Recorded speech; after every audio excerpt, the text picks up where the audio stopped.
Last time भी Modi ji railway budget common budget में मिल maker को लास्ट टाइम भी बहुत अच्छा अलॉटमेंट किया था, इसलिए काम भी हो रही। मोर देन 80, 85, 90% रेलवे में कैसा काम चल रहा है आपको भी मालूम है। विकसित भारत में क्या क्या करेगा आपको मालूम है। रेलवे का गति देश का प्रगति करके एक संदेश भी मोदी जी दे रहे, इसलिए ये बजट एक्स्ट्राऑर्डिनरी रहता है। लास्ट ईयर क्या क्या हम डेवलपमेंट को आद्यता दिया था वो सब भी मिल को दूसरा सेक्टर को कैसा देना क्या किया तो डेवलपमेंट होता है, specially in down to earth poor including village side, taluka level, hobli level, district level, सबको भी ऑल सेक्टर को भी प्रोमिनेंस दे रहे।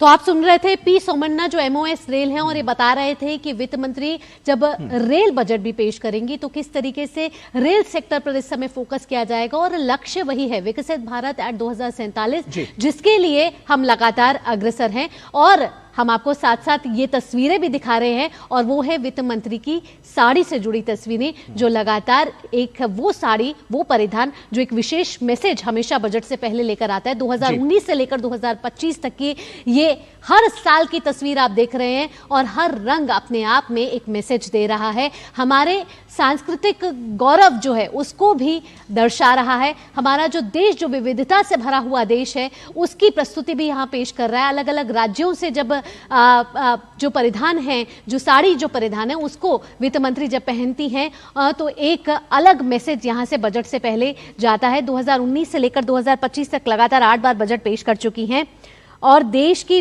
विविध बुनाई को शैलियों को प्रदर्शित करती हैं। और इस समय बजट से पहले गजेंद्र सिंह शेखावत ने भी अपनी प्रतिक्रिया दी है, आइए आपको वो सुनवाते हैं।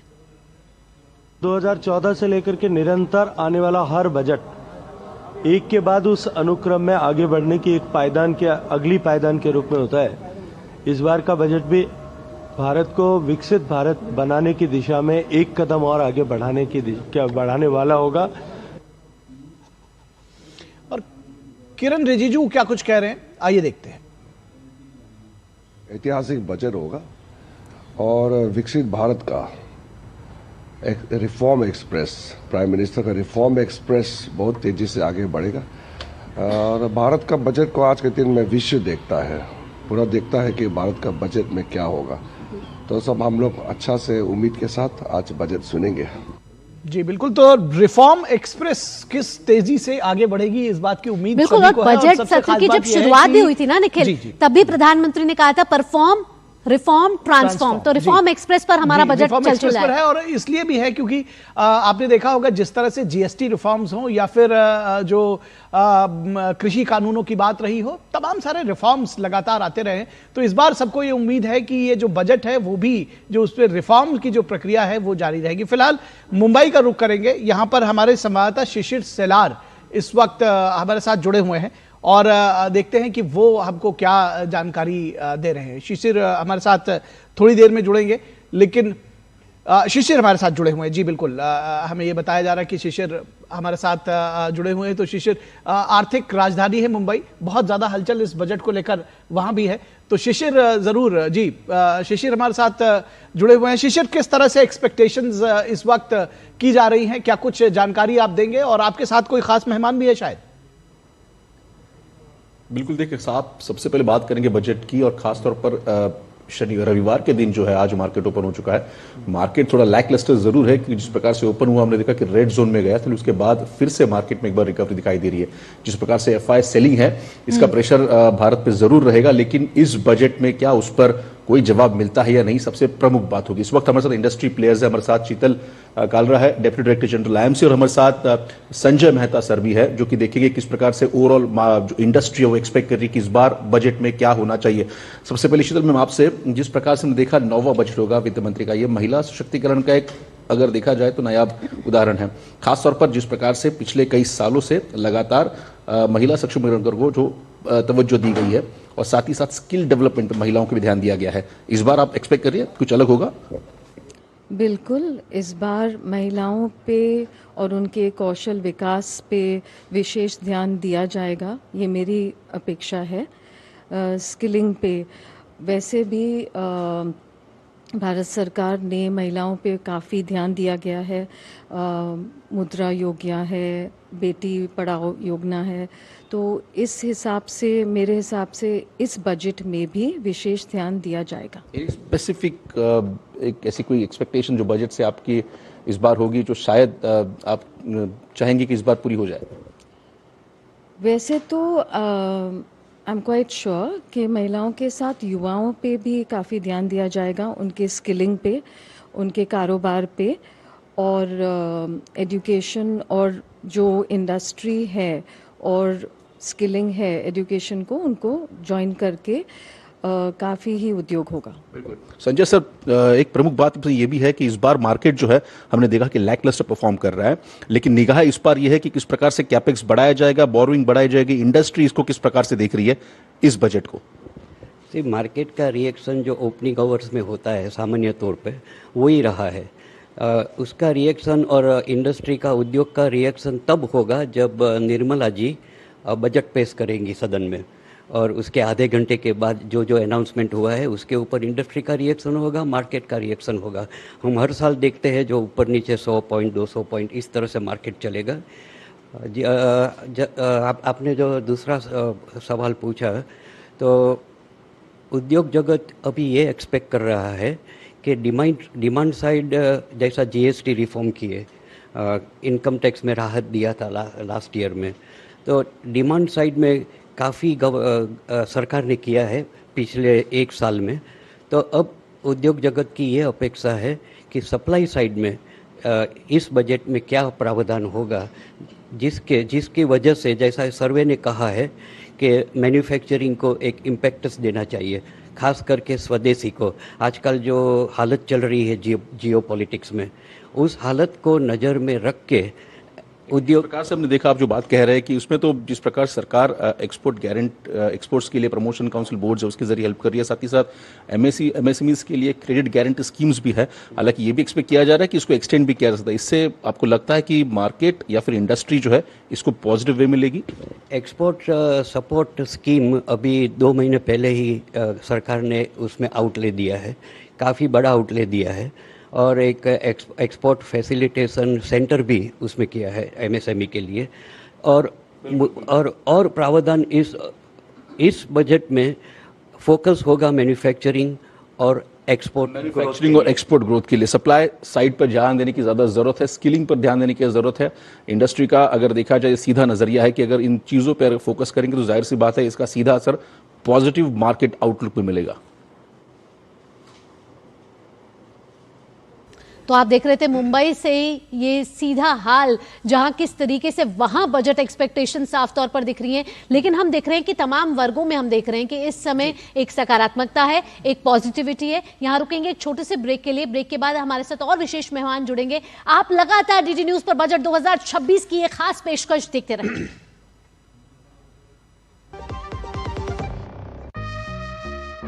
क्या आपकी कार पार्किंग में सेफ है?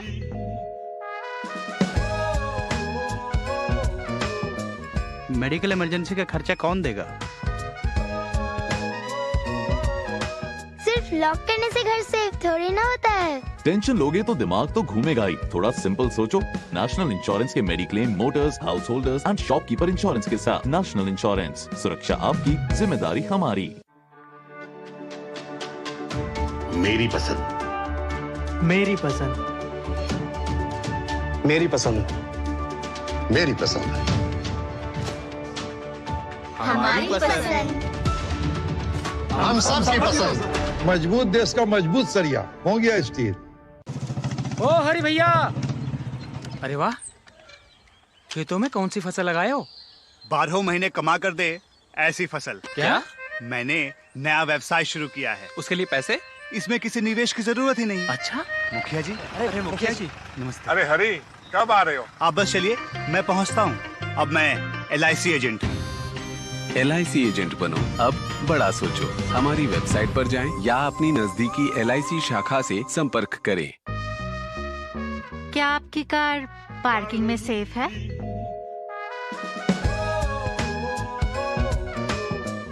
मेडिकल इमरजेंसी का खर्चा कौन देगा? सिर्फ लॉक करने से घर सेफ थोड़ी ना होता है। टेंशन लोगे तो दिमाग तो घूमेगा ही। थोड़ा सिंपल सोचो, नेशनल इंश्योरेंस के mediclaim, Motors, house holders and shopkeeper insurance के साथ। नेशनल इंश्योरेंस, सुरक्षा आपकी, जिम्मेदारी हमारी। संडे को भी लैपटॉप पे लगे हो? अरे काम वाम छोड़ो, लाइफ में थोड़ा इंटरेस्ट लो। आपके लिए रिक्लाइनर चेयर ऑर्डर कर रहा हूँ, ये देखो। अरे इतनी महंगी चेयर क्यों ले रहा है? आप ही कहते हो लाइफ में ज्यादा इंटरेस्ट लो। अब जब ज्यादा इंटरेस्ट मिल रहा है तो कहीं खर्चने तो दो। ज्यादा इंटरेस्ट? स्टेबल मनी पे घर बैठे एफडी कराएं और पाएं 1% तक इंटरेस्ट। स्टेबल मनी, इंडिया का FD booking app, download now. क्या आपकी कार पार्किंग में सेफ है?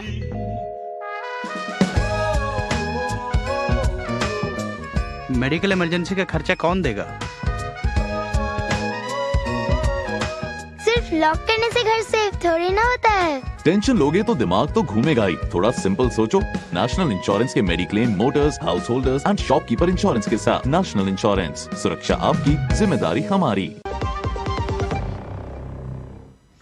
स्वागत है आपका ब्रेक के बाद। और मोदी 3.0 का बजट, तीसरा बजट आज पेश किया जा रहा है। सभी की निगाहें इस पर टिकी हुई हैं और आप देख सकते हैं इस वक्त जो हलचल है वो संसद भवन में आपको देखी जा सकती है। डॉक्टर एस जयशंकर विदेश मंत्री इस वक्त कैबिनेट की बैठक में हिस्सा लेने के लिए जाते हुए, जैसा कि ये समझा जा रहा है, दरअसल प्रधानमंत्री मौजूद हो चुके हैं, वहां पर मौजूद हैं, गृह मंत्री मौजूद हैं। तो ये जो हलचल है संसद भवन के अंदर की, वो भी हम आपको बीच बीच पे दिखाते रहेंगे। और क्या कुछ चल रहा है, जैसा कि लगातार भावना इस बात को कह रही हैं कि हर पल की खबर हम आपको डीडी न्यूज पर लगातार दिखाते रहेंगे। इस बजट से क्या कुछ उम्मीदें हैं, किस तरह से यह बजट लोगों की उम्मीदों पर खरा उतरने जा रहा है और क्या कुछ खास हो सकता है इस बजट में, इस पर हम लगातार चर्चा कर रहे हैं। क्या कुछ लोगों की एक्सपेक्टेशंस है, इस पर हम चर्चा कर रहे हैं। हमारे साथ दो खास मेहमान जुड़े हुए हैं। हमारे साथ दक्षता दास, जो कि नेशनल हाउसिंग बैंक की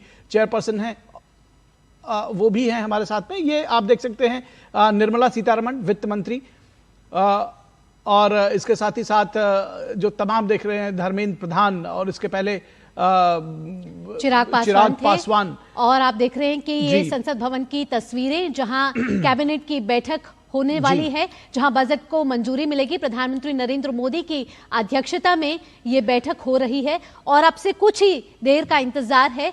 और कुछ ही देर में ये कहा जा रहा है कि बजट पेश होने से पहले ये आखिरी पड़ाव होता है जब कैबिनेट में मंजूरी मिलती है और मंजूरी के बाद बजट को पेश किया जाता है। और प्रधानमंत्री भी वहां पर मौजूद हैं। ये तस्वीरें जो आपको दिखा रहे हैं, प्रधानमंत्री नरेंद्र मोदी इस वक्त कैबिनेट की बैठक में हिस्सा लेने के लिए पहुंचे हैं। और डॉक्टर जितेंद्र सिंह की भी तस्वीरें आप देख सकते हैं। तो प्रधानमंत्री नरेंद्र मोदी की अध्यक्षता में कैबिनेट की बैठक हो रही है संसद भवन परिसर में। बैठक ये शुरू भी हो गई है, ये खबर हमारे पास आ रही है। संसद भवन परिसर में कैबिनेट की बैठक जो है वो शुरू हो गई है, भावना। और कैबिनेट इस बजट को मंजूरी देगी। ये जो एक तरह से प्रोसीजरल, जिसको कहते हैं प्रक्रियागत, ये सारी चीजें हैं।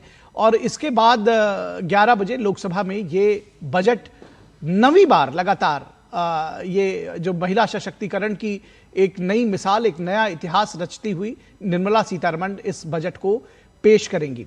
बेहद खास है ये लगातार नवा बजट। और जैसा कि हमने आपको बताया, कैबिनेट इस बजट को मंजूरी देगी और कैबिनेट की यह बैठक प्रधानमंत्री नरेंद्र मोदी की अगुवाई में इसकी शुरुआत हो चुकी है। भावना, बिल्कुल। तो सरकार के बही खाते में क्या होगा, युवा, किसान, महिला, गरीब, किस क्षेत्र में इस बार बजट 2026 का फोकस होगा। आपसे कुछ देर का और इंतजार, जब बजट 2026 वित्त मंत्री निर्मला सीतारमण लगातार 8 बार की हैं, अब नवा बजट वे पेश करने वाली हैं। और 2019 से 2025 तक का इस सफर निर्मला सीतारमण जब लगातार अब बजट पेश कर रही हैं, तो फोकस ये रह रहा है कि सरकार किसका ख्याल इस बार रखने वाली है, क्योंकि विकास दर एक अच्छे स्तर पर इस समय चल रही है। अगर अर्थव्यवस्था के तौर पर बात की जाए तो विश्व में चौथी बड़ी अर्थव्यवस्था भारत बन चुका है और लगातार अग्रसर है 2047 तक विकसित भारत के लक्ष्य को, और उसमें एक मजबूत अर्थव्यवस्था एक बड़ा फैक्टर प्ले करती है। और आइए अब एक और तरीके से, एक नए तरीके से आपको बजट में क्या कुछ खास रहने वाला है,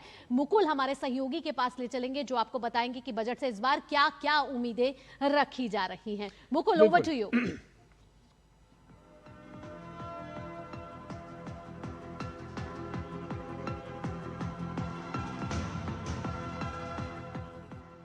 शुक्रिया भावना और निखिल आप दोनों का। और ये बजट किस तरीके से खास रहेगा, जैसा हम लगातार बता रहे हैं, वित्त मंत्री निर्मला सीतारमण जो कि लगातार 9वीं बार ये जो बजट है पेश करने जा रही हैं, 11 बजे बजट को पेश करेंगी। लेकिन इससे पहले के जो 8 बजटों की अगर हम बात कर ले यहाँ पर, उसमें उनकी जो स्पीच है, जो भाषण है, बजट भाषण, वो किस तरह का रहा है। 2019 की अगर बात की जाए तो करीब 2 घंटे 17 मिनट तक बजट भाषण में उन्होंने पूरा लेखा जोखा दिया था देश के आर्थिक विकास का। और सबसे ज्यादा लंबा जो भाषण उनका रहा 2020 में, करीब 2 घंटे 42 मिनट तक बजट स्पीच उनकी चली थी, जिसमें हमने देखा था किस तरीके से अलग अलग योजनाओं का जिक्र किया। 2021 की भी अगर बात की जाए तो करीब 1 घंटे 40 मिनट तक बजट स्पीच उन्होंने दी थी। इसके साथ ही 2022 की भी अगर बात की जाए तो वहां भी हमने देखा करीब 1 घंटे 31 मिनट तक तमाम जानकारी जो है वो उन्होंने साझा की थी। इसके अलावा 2023 पे भी नजर डालें तो करीब 1 घंटे 25 मिनट तक ये जानकारी उन्होंने साझा की देश के विकास को ध्यान में रखते हुए। और साथ ही अगर बात की जाए अंतरिम बजट 2024 की तो करीब 1 घंटे यानी 60 मिनट तक वहां भी जो बजट स्पीच है वित्त मंत्री निर्मला सीतारमण ने दिया था। वहीं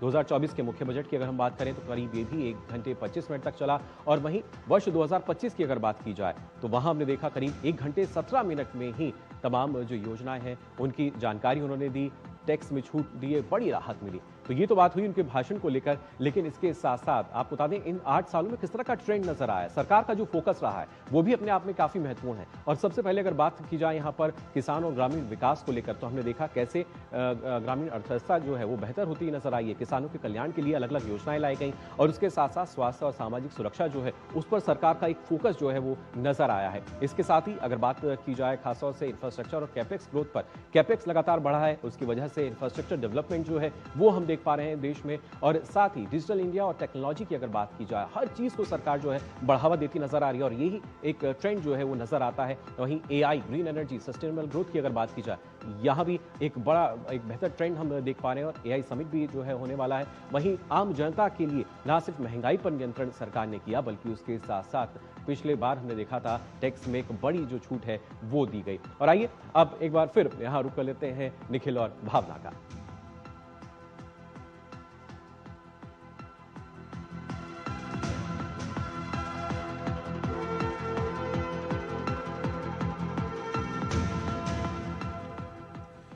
तो हमारे साथ खास मेहमान भी जुड़े हुए हैं।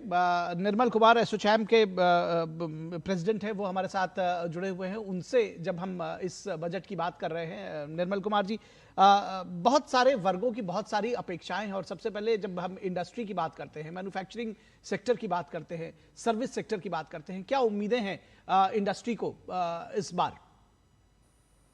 धन्यवाद। देखिए, जीडीपी में अगर आज हम देखें तो टॉप 82% कंट्रीब्यूशन सर्विस सेक्टर का 54%, मैन्युफैक्चरिंग 13% और एग्रीकल्चर जो है हमारा 15% कंट्रीब्यूट करता है। और अगर मैं देखूं कि जो इकोनॉमिक सर्वे आया, सर्विस में 9% की ग्रोथ है, मैन्युफैक्चरिंग में 7 की और एग्रीकल्चर में 3% ग्रोथ।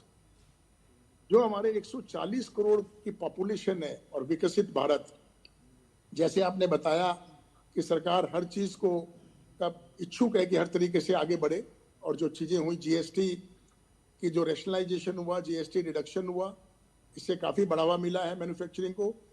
जो 12 लाख रुपए की टैक्स की छूट मिली, उससे बढ़ावा मिला, पर कैपिटा जेब में पैसा गया लोगों की जेब में।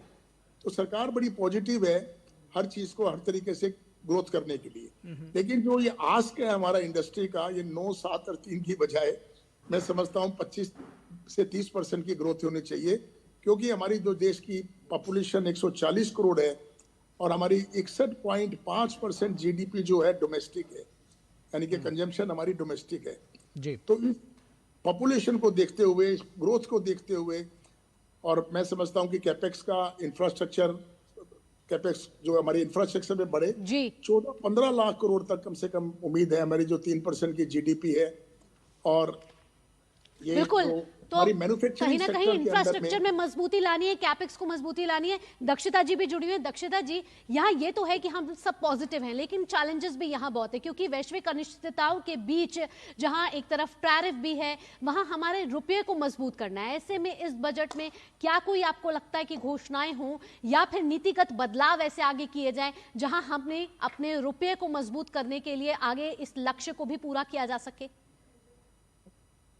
वास्तविकता में ये होना अनिवार्य है और होगा भी, पर आमतौर से ये देखा जाए, ये हमारे रिजर्व बैंक के तहत आता है रुपया को मजबूत करना। बजट में इस पर जो है चर्चा किस हद तक होगी वो मुझे एक जिक्र जरूर होगा, लेकिन कैसे इसको मजबूत किया जाए उसका रोड मैप के लिए हमें रिजर्व बैंक ऑफ इंडिया के आदेशों का इंतजार करना पड़ेगा। और रही जो हमारे विशेषज्ञ कह रहे थे इंफ्रास्ट्रक्चर की बात, पिछले साल अगर हम देखा जाए तो रोड, रेल, ये एक बहुत ज्यादा जीडीपी का परसेंटेज बढ़ता जा रहा है। जो 2014 में आंकड़े थे और जो अब हैं उनमें जमीन आसमान का फर्क है। और विकसित भारत की का जो हमारा लक्ष्य है या ध्येय है, उसके लिए हमारा जो इंफ्रास्ट्रक्चर की नींव है वो बहुत ही सुदृढ़ हो गई है। हमें जो देखनी है हमारी जो परेशानी है, जो कि आपके प्रश्न से थोड़ा हटकर है, वो ये है कि हमारे पास जनसंख्या है और जनसंख्या में हमारी युवा जनसंख्या है, और उसके लिए हमको नींव डालनी पड़ेगी शिक्षा के लिए, हेल्थ के लिए और घरों के लिए। क्योंकि हमारी जो शहरी क्षेत्र हैं उसमें ग्रामीण क्षेत्रों से बहुत लोग आ रहे हैं, उनके रहने का प्रबंध करना है। और जो एक चीज जिसका मैं बहुत ही उत्सुकता से इंतजार करूंगी वो होगा प्रदूषण। प्रदूषण पर कुछ ना कुछ चर्चा तो वित्त मंत्री को करना ही पड़ेगा, क्योंकि हाल में हमने देखा है पिछले 6-7 महीने से बहुत ज्यादा चर्चाएं हो रही हैं कि भारत में जो प्रदूषण है, खासतौर से जो शहरी क्षेत्रों में है, उसमें जो है थोड़ी बहुत परेशानी तो हमने देखी है। जी बिल्कुल जी। तो दक्षिता जी हम तक ये बता रही हैं कि ये जो चैलेंजेस हैं उनको भी किस तरीके से पूरा करना है। भी हमारे साथ एक सवाल मैं दक्षिता जी से जो पूछ रहा था वो शायद बीच पे रह गया था, बहुत सारे मूवमेंट्स लगातार आ रही थे। दक्षिता जी, हम हाउसिंग सेक्टर पर जब जो आपने कहा कि सभी को घर मुहैया कराना और सस्ते में घर मुहैया कराना, सरकार की तरफ से उसके प्रयास किए जा रहे हैं, बावजूद इसके जब तक हाउसिंग सेक्टर अफोर्डेबल नहीं होगा सभी के लिए, किस तरह से आपको लगता है कि इसमें थोड़े और चेंजेस लाने की जरूरत हो सकती है इस बार? देखिए 2014-15 में अनाउंस किया था हाउसिंग फॉर ऑल, और पीएमएवाई प्रधानमंत्री आवास योजना स्कीम अनाउंस करी गई थी, पीएमएवाई 1, और लगभग 4 करोड़ मकान ग्रामीण और शहरी क्षेत्रों में लोगों को दिए गए, जिसमें कि पक्का टॉयलेट है, पानी है, बिजली है। अब वो स्टेज पर हम आ गए हैं जहां हमें एक और स्कीम चाहिए जो कि अफोर्डेबल हाउसिंग को की तरफ फोकस करे। अगेन मैं आपका ध्यान आकर्षित करना चाहती हूँ कि जो आपका ग्रामीण क्षेत्र से शहरी क्षेत्रों में आपका माइग्रेशन हो रहा है, उसमें अफोर्डेबिलिटी का एक मेन फोकस रहना चाहिए, क्योंकि हमारा जो लेबर फोर्स है वो आपकी उसको एक रहने का ठिकाना चाहिए।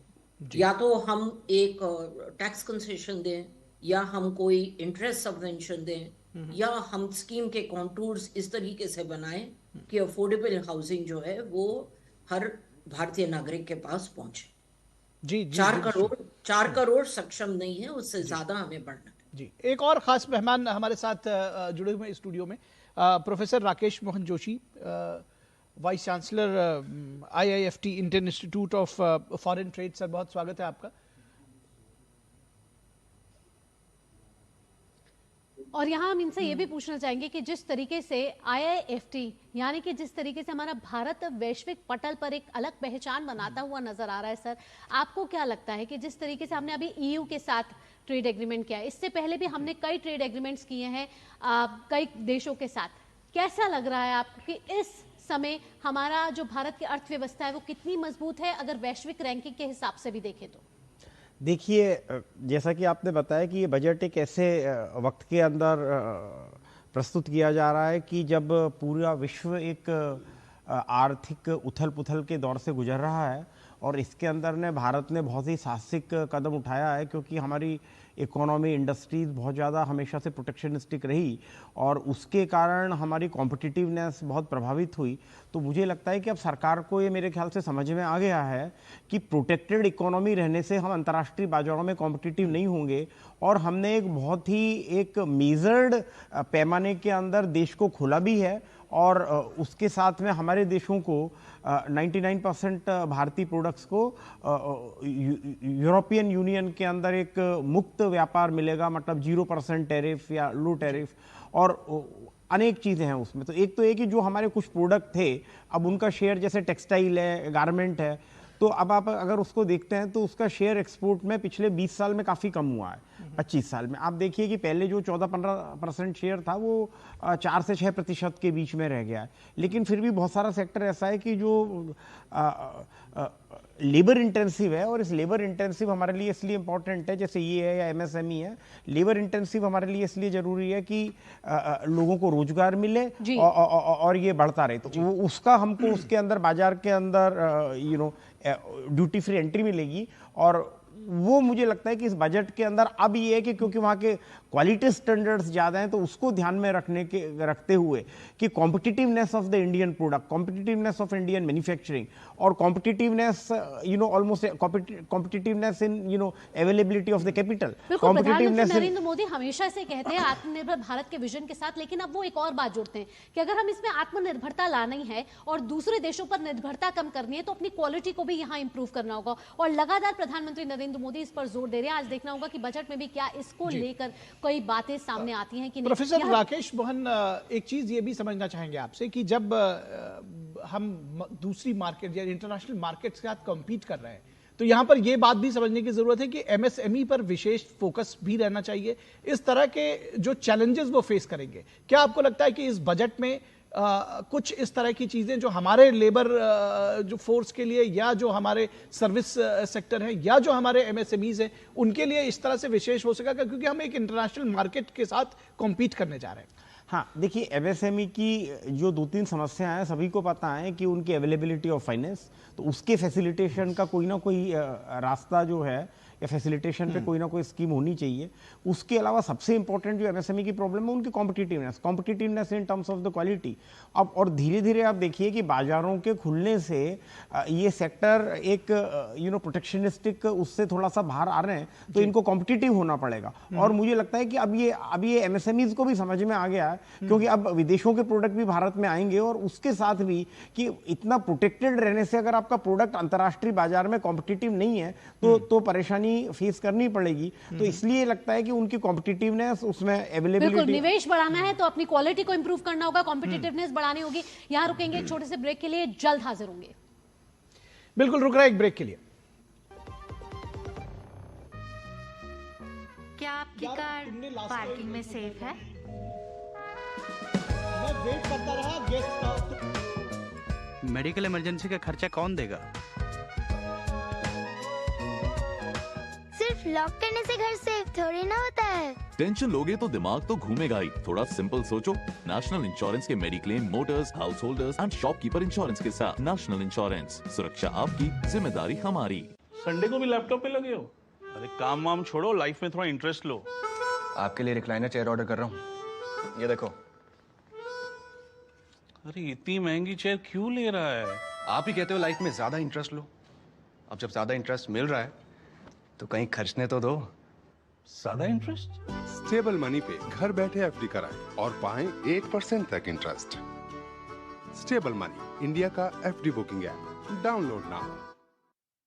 सोच रहा हूँ टर्म लाइफ इंश्योरेंस ले लूं ताकि मेरे बाद फैमिली को पैसों की कमी ना हो। तू भी ले ले। अबे जल्दी क्या है, बाद में देख लेंगे। आराम से आराम से आराम से। अब तक कुणाल को हार्ट अटैक आ गया यार। पॉलिसी बाजार पर 0 GST के साथ अब 1 करोड़ का टर्म लाइफ इंश्योरेंस सिर्फ 400 रुपए महीने से शुरू।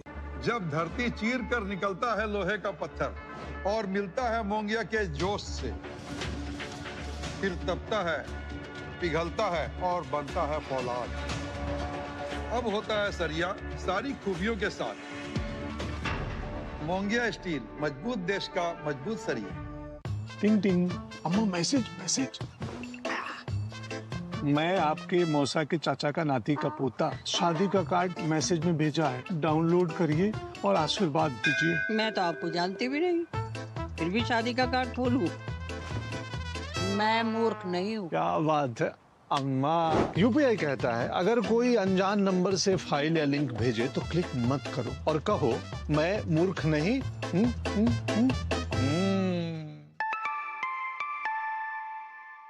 जाइए आप भी किसी का टेस्ट लीजिए। क्या आपकी कार पार्किंग में सेफ है?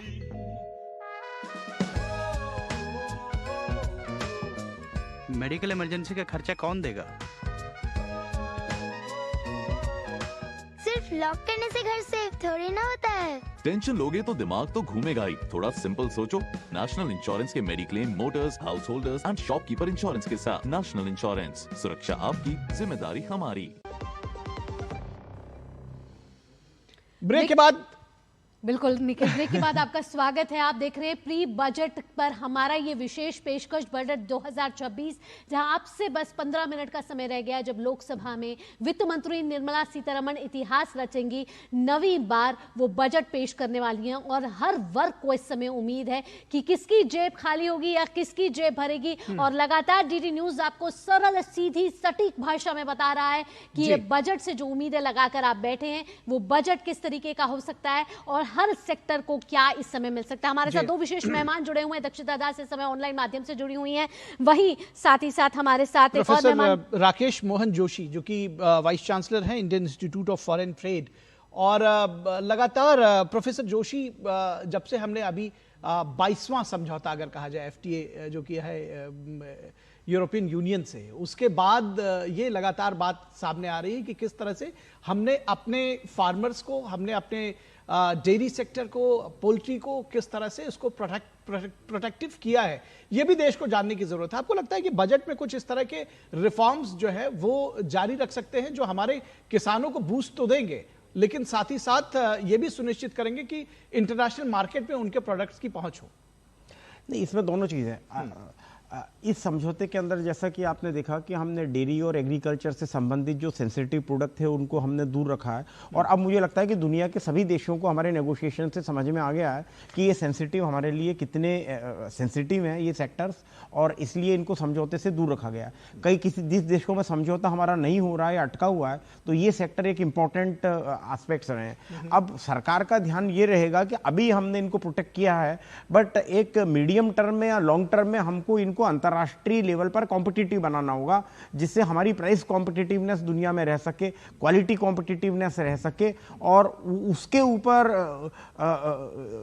उससे संबंधित इंफ्रास्ट्रक्चर भी है और इन प्रोडक्ट्स की कॉम्पिटिटिवनेस को बढ़ाने में, इनके मार्केटिंग के अंदर भी इसमें ध्यान देना होगा। तो ये मुझे लगता है कि ऐसी कोई ना कोई बजट के अंदर घोषणा होने की उम्मीद है। और आप डेयरी में आप देखिए कि भारत आज की तारीख में दुनिया का सबसे बड़ा विश्व का मिल्क प्रोड्यूसर कंट्री हो गया है। 139 million metric ton milk per year, और उतना यूरोपियन यूनियन से दुगने से भी ज्यादा हम देश दूध का उत्पादन करते हैं। हमारी खपत भी दुनिया में सबसे ज्यादा है और खपत आने वाले टाइम में बढ़ने वाली भी हमारी सबसे ज्यादा है। तो उस पोटेंशियल को देखते हुए प्रोसेसिंग डेयरी में है हमारी, वो विश्व स्तर की प्रोसेसिंग है डेयरी में, लेकिन एग्रीकल्चर के दूसरे प्रोडक्ट्स में जिसमें वेस्टेज है, वेस्टेज कंट्रोल है, उसकी प्रोसेसिंग फार्म के ऊपर है और फार्म टू पोर्ट है, उस पूरी प्रोसेसिंग के अंदर मुझे लगता है कि government will look at the entire supply chain and provide certain incentives. मुझे लगता नहीं है कि छोटे मोटे इंसेंटिव होंगे। Most incentive I feel in the budget are likely to be something related to entire supply chain, logistics, infrastructure. बिल्कुल। दक्षता जी, यहाँ आम आदमी क्या सोचता है? आम आदमी बजट से ये सोचता है कि क्या उसको लोन ज्यादा तो नहीं देना पड़ेगा, सेविंग्स उसकी कैसे होगी, ईएमआई ज्यादा तो नहीं भरनी पड़ेगी। तो अगर बैंकिंग के लिहाज से बात की जाए इस अलग अलग फैक्टर्स को लेके, तो क्या उम्मीद की जा सकती है? कुछ तो सरकार को करना पड़ेगा, क्योंकि हम देख रहे हैं कि इंटरेस्ट रेट डाउन हो रहा है और आम आदमी स्मॉल सेविंग्स की तरफ अपना रुझान दिखाता है। इस साल भी जो आंकड़े अभी आए हैं इस हफ्ते, उसमें दिखाया गया है कि आम आदमी स्मॉल सेविंग्स की तरफ आकर्षित है। तो वहां पर अगर आप देखा जाए तो पीपीएफ अगर के रेट एक तरीके से एडमिनिस्ट्रेड रेट है, फिक्स डिपॉजिट के रेट आपके कम होते जा रहे हैं और उस पर एक टैक्स का भी एलिमेंट है। तो हमको ये देखना पड़ेगा कि जो पार्ट बी होगा फाइनेंस मिनिस्टर की स्पीच का, जो वित्त मंत्री का स्पीच होती है उसके दो भाग होते हैं जी। तो जो आपका टैक्स वाला पोर्शन है, सभी लोग उम्मीद करेंगे कि उसमें कुछ ना कुछ रियायत दी जाए, और नहीं तो सीनियर सिटीजन्स के लिए आ जाए, क्योंकि ये जो टैक्स 30% का है ये सभी को कष्टदायक लगता है। और हम आम आदमी देखा जाए वैसे भी जी उतार चढ़ाव चल रहा है, बिल्कुल दक्षता जी, आप हमारे साथ जुड़े रहिए, लेकिन एक विशेष जानकारी हमें अपने दर्शकों तक देनी है कि वित्त मंत्री निर्मला सीतारमण अब से कुछ ही देर में बजट पेश करने वाली है। निखिल, बिल्कुल, और कैबिनेट बैठक में बजट को मंजूरी मिल चुकी है, ये जानकारी हम आप तक पहुंचा रहे हैं। मोदी सरकार का 3.0 का जो तीसरा बजट है उसको मंजूरी कैबिनेट की बैठक में मिल चुकी है। वित्त मंत्री ने राष्ट्रपति भवन जाकर राष्ट्रपति से इसकी अनुमति ले ली थी। ये तस्वीरें हमने आपको दिखाई थी जहां प्रेसिडेंट ने उनको दही चीनी खिलाकर बजट की दही चीनी खिलाई थी, उनको शुभकामनाएं दी थी और वित्त मंत्री ने उनको बजट की कॉपी सौंपी थी। तो ये सारी तस्वीरें हम आपको दिखा चुके हैं, यानी कि काउंटडाउन का जो समय है वो लगातार कम होता जा रहा है। लगभग 10 मिनट 11 मिनट का समय अब रह गया है 11 बजने में, और उसके साथ ही साथ देश के तमाम लोग, यही कहूं कि दुनिया भर में जहां भी भारतीय हैं या जो दूसरे लोग हैं, उन सब की जो निगाहें हैं वो भारत के इस बजट पर, जहां पर 140 करोड़ भारतीयों को इस बजट की उम्मीदें हैं। और जिस तरह से हम अभी प्रोफेसर जोशी के साथ चर्चा कर रहे थे कि दरअसल जब भारतीय इकोनॉमी लगातार खुल रही है और हमारे पास दुनिया भर के मार्केट्स आ रहे हैं, ऐसे में दुनिया भर की निगाहें इस बजट पर जरूर होगी। तो इस चर्चा को आगे बढ़ाएंगे और प्रोफेसर राकेश मोहन जोशी के पास चलेंगे। प्रोफेसर, लेकिन यहाँ रुकेंगे एक छोटे से ब्रेक के लिए, जल्द हाजिर होंगे। भारत के सहकार की नई पहचान।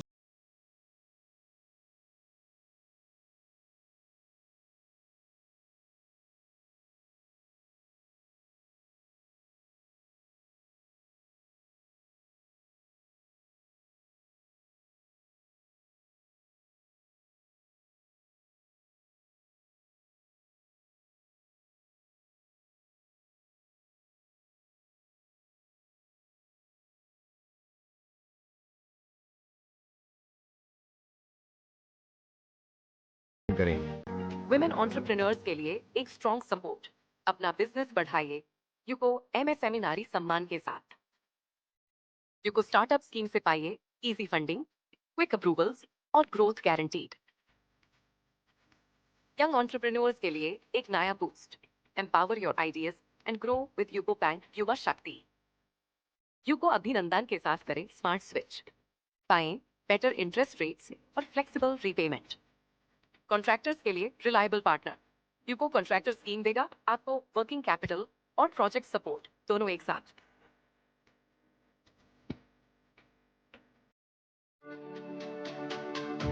मेरी पसंद, मेरी पसंद,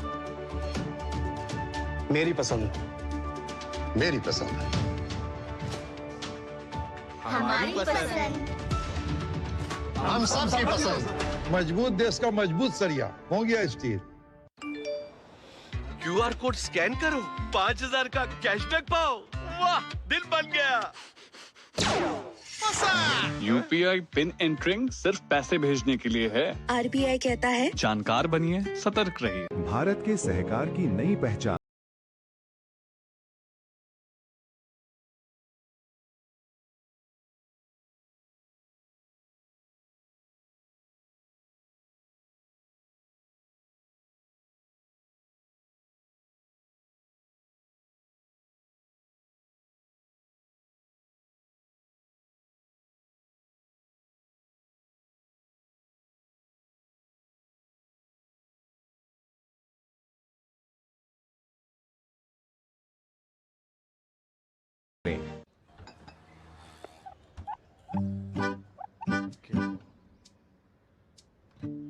मेरा बेटा ईशान डॉक्टर बनेगा, डॉक्टर।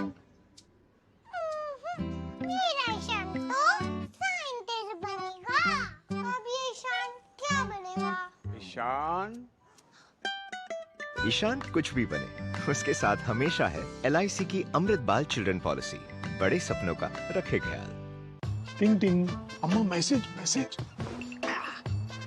मैं आपके मौसा के चाचा का नाती का पोता, शादी का कार्ड मैसेज में भेजा है, डाउनलोड करिए और आशीर्वाद दीजिए। मैं तो आपको जानती भी नहीं, फिर भी शादी का कार्ड खोलूं?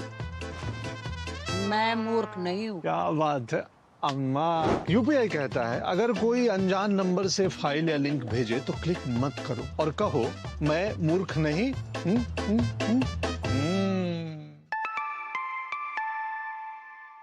जाइए आप भी किसी का टेस्ट लीजिए।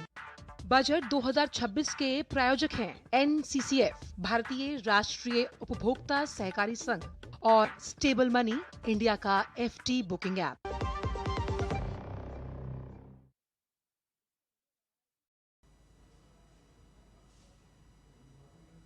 ब्रेक के बाद आपका स्वागत है। तो आज देश की अर्थव्यवस्था की दिशा तय करने वाला दिन है।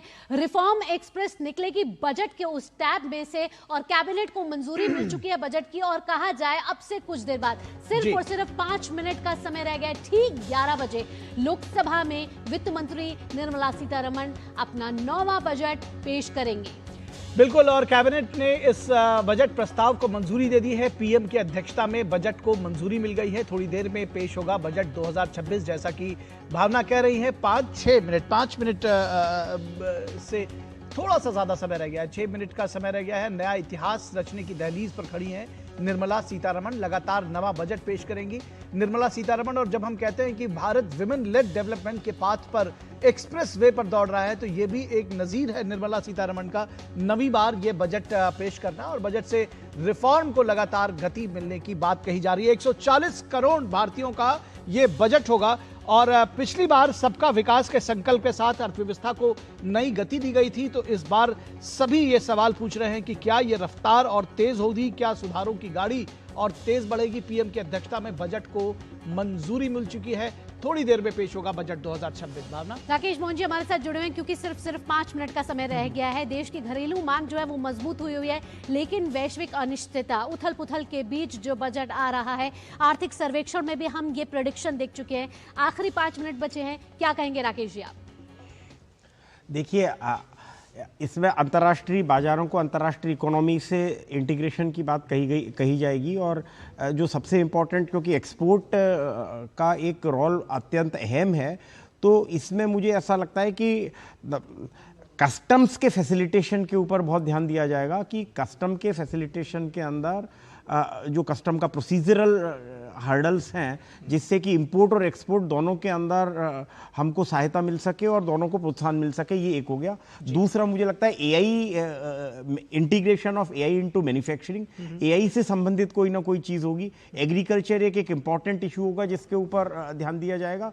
और education, specially higher education and making Indian education competitive in the international market, इसके ऊपर मुझे लगता है कि कुछ बजट पे दिया जाएगा। लेकिन एक और green initiatives and renewable energy, इसके ऊपर ध्यान दिया जाएगा, क्योंकि हमारी सबसे बड़ी प्रॉब्लम ये है कि 85% हमारा पेट्रोलियम एनर्जी की रिक्वायरमेंट इंपोर्ट पर निर्भर है, कोयला भी है, और उसको कम करने, और वो टाइम टू टाइम बढ़ रहा है। उसकी मतलब एवरी ईयर 1-2% बढ़ जाता है हमारा इंपोर्ट रिक्वायरमेंट। तो उसके ऊपर मुझे लगता है कि बड़ा एक उसमें एक कुछ ना कुछ आ सकता है, क्योंकि सरकार इसके बारे में सीरियस है। तो ये कुछ एक पहलू है। और दूसरा, एफटीए जितने अभी हुए, आपने देखा कि 3 एफटीए तो हमने 2 महीने में किए हैं, तो इन एफटीए के ऑपरेशनलाइजेशन पे ध्यान दिया जाएगा। तो ऐसे कुछ इंसेंटिव्स और इंफ्रास्ट्रक्चर डेवलपमेंट के ऊपर ये जो प्रोडक्शन एंड इंसेंटिव्स के साथ मैन्युफैक्चरिंग था, क्या इसको और आगे बढ़ाया जाएगा, इस तरह की चीजों को? देखिए, उसका अगर आप इवेल्युएशन करते हैं तो उसके अंदर कुछ सेक्टर्स में हमको कामयाबी मिली है, कुछ सेक्टर के अंदर अभी चैलेंजेस बने हुए हैं। तो जैसे मोबाइल के अंदर हमने बहुत ज़्यादा प्रोग्रेस की है, कुछ इलेक्ट्रॉनिक्स में हमने प्रोग्रेस की है, जहाँ के ऊपर हम कहें तो उसको मुझे लगता है उसको रैशनलाइज निश्चित रूप से किया जाएगा। और अब वैसे भी भारत का एक्सपोर्ट आप देख रहे हो कि हमारा प्राइमरी एक्सपोर्ट से वैल्यू एडेड एक्सपोर्ट और टेक्नोलॉजी इंटेंसिव एक्सपोर्ट की तरफ बढ़ रहा है। तो पीएलआई के अंदर उसकी निश्चित रूप से पॉसिबिलिटी है, क्योंकि हमको अब फोकस्ड उसमें प्रोडक्शन भी करना है। अच्छा, उसमें 2 चीजें हैं दोनों, एक तो import substitution plus export promotion दोनों, और पीएलआई के अंदर मैन्युफैक्चरिंग दोनों को ही लेता है। तो उसमें मुझे लगता है कुछ बहुत जल्दी से कि टैरिफ को लेकर के, इंटरनेशनल टैरिफ, यूएस टैरिफ, बहुत सारी बातें हुई हैं। क्या आत्मनिर्भरता को एक और थ्रस्ट मिलेगा इस बजट से? नहीं, आत्मनिर्भरता को निश्चित रूप से थ्रस्ट मिलेगा, क्योंकि ये तो अब कहा ही जा रहा है और ये हम मेरे ख्याल से स्ट्रेटेजी में भी हम कह रहे हैं कि जो भी चीज इंपोर्ट सब्स्टिट्यूट करती है और हम कॉम्पिटिटिवली बना सकें वो ठीक है, लेकिन प्रेजेंट डे वर्ल्ड के अंदर पूरा आइसोलेट होके नहीं रहा जा सकता। बहुत सारी चीजें जिसकी रिक्वायरमेंट हमको विदेश से है, क्रिटिकल मिनरल है, रेयर मिनरल है, टेक्नोलॉजी है, एआई टेक्नोलॉजी है, बहुत सारी चीजें हमको इंपोर्ट करनी पड़ती हैं। तो मुझे लगता है कि भारत का बजट आइसोलेशन की तरफ नहीं जाएगा। आत्मनिर्भरता हमेशा से ही हमारा एक सशक्त पहलू रहा है, वो हम निश्चित रूप से करते रहेंगे और उन प्रोडक्ट में आत्मनिर्भरता जिसके अंदर हम अपने आप बना सकते हैं, उस पर हमारी इंपोर्ट डिपेंडेंस कम हो और जिस प्रोडक्ट में हमारी स्ट्रेंथ है उसको हम उसको एक्सपोर्ट कर सकें। जी जी जी। और अब से महज 60 सेकंड का वक्त रह गया है जब वित्त मंत्री निर्मला सीतारमण लोकसभा में अपना बजट पेश करेंगी। सरकार का बही खाता सामने आएगा साल 2026 का और देश की अर्थव्यवस्था के लिए आज का दिन बेहद ही ऐतिहासिक, क्योंकि वित्त मंत्री निर्मला सीतारमण का ये लगातार नवा बजट होगा।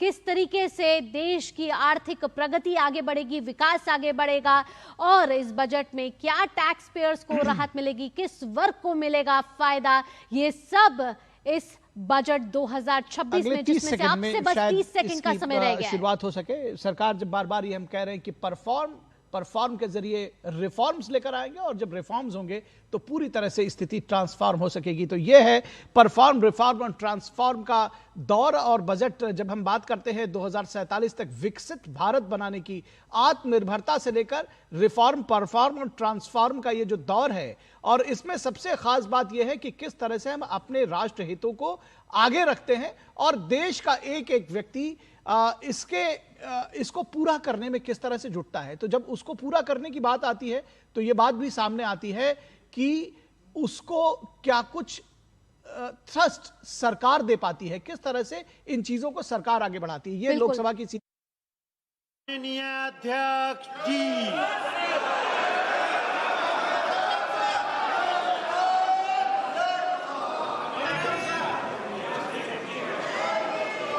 Item number 1,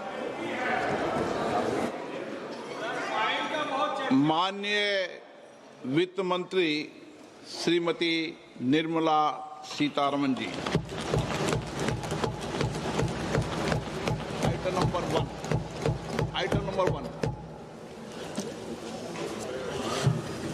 Sir, with your permission, I rise to lay on the table a copy each of the following papers, Hindi and English versions, under Article 281 of the Constitution, Report for 2026 to 2031, Volume 1, Main Report of the 16th Finance Commission.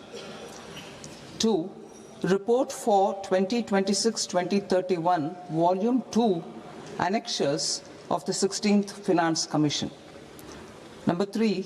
Explanatory memorandum as to the action taken on the recommendations contained in the above report.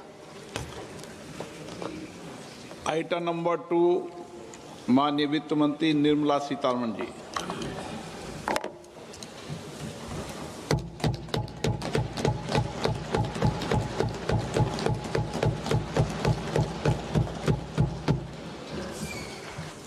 Honorable Speaker, sir, on the sacred occasion of Magh Purnima and the birth anniversary of Guru Ravidas, I present the budget for the year 2026-2027.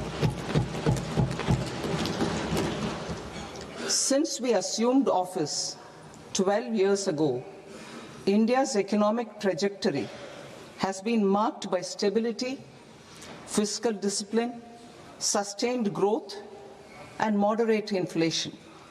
This is the result of conscious choices we have made, even in times heightened uncertainty and disruption. Our government, led by Honorable Prime Minister Modi, has decisively and consistently chosen action over ambivalence, reform over rhetoric, and people over populism. We have pursued far-reaching structural reforms, fiscal prudence and monetary stability, whilst maintaining a strong thrust on public investment. Keeping Atmanirbharta as a lodestar, we have built domestic manufacturing capacity, energy security, and reduced critical import dependencies. Simultaneously, we have ensured that citizens benefit from every action of the government, undertaking reforms to support employment generation, agricultural productivity, household purchasing power, and universal services to people. These measures have delivered a high growth rate of around 7% and helped us make substantial strides in poverty reduction and improvement in the lives of our people. Today, we face an external environment in which trade and multilateralism are impaired and access to resources and supply chains are disrupted. New technologies are transforming production systems while sharply increasing demands on water, energy, and critical minerals. India will continue to take confident steps towards Vikasit Bharat, balancing ambition with inclusion. As a growing economy with expanding trade and capital needs, India must also remain deeply integrated with global markets, exporting more and attracting stable long-term investment. As I begin part A, I want to express my gratitude to the people for standing firmly with us as we forge our way together towards becoming one of the largest economies of the world.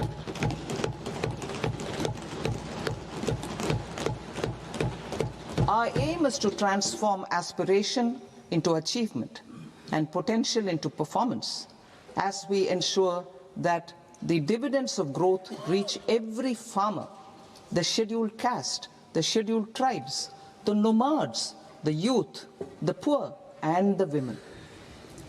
In Vikasit Bharat Young Leaders Dialogue 2026, several innovative ideas were shared with our Prime Minister, which have inspired many of the proposals, making this a unique Yuva Shakti-driven budget.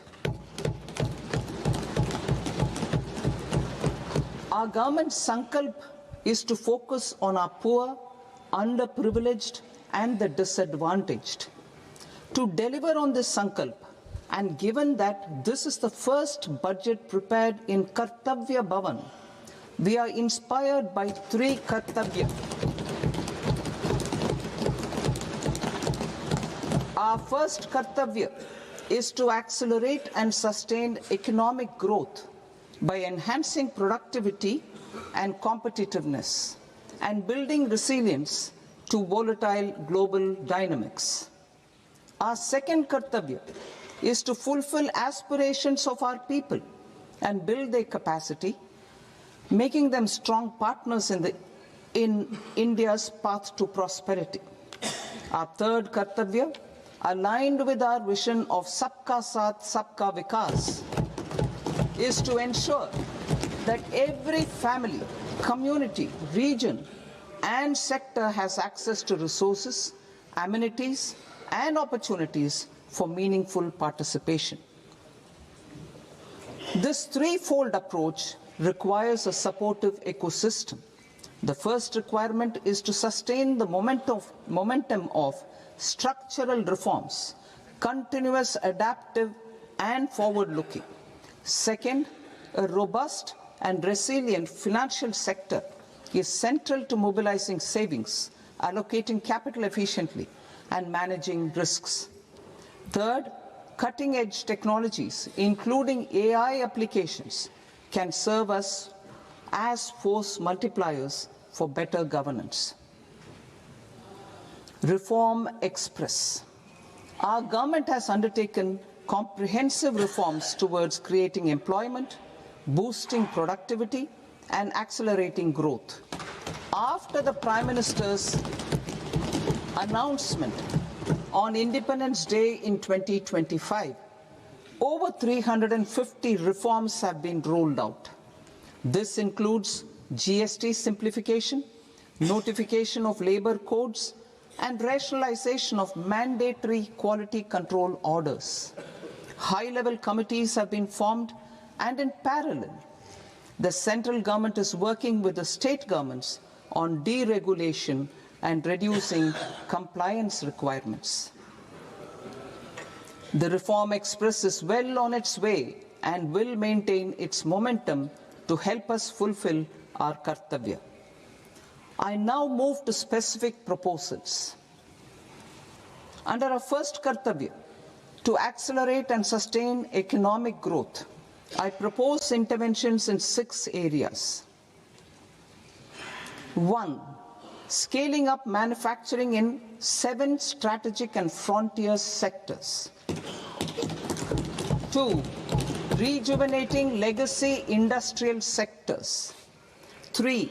Creating champion MSMEs. 4. Delivering a powerful push for infrastructure. 5. Ensuring long-term security and stability. And 6. Developing city economic regions. Scaling up of manufacturing in 7 strategic and frontier sectors. Biopharma Shakti, meaning biopharma strategy for health advancement through knowledge, technology, and innovation. India's disease burden is observed to be shifting towards non-communicable diseases like diabetes, cancer, and autoimmune disorders. Biologic medicines are key to longevity and quality of life at affordable costs. To develop India as a global biopharma manufacturing hub,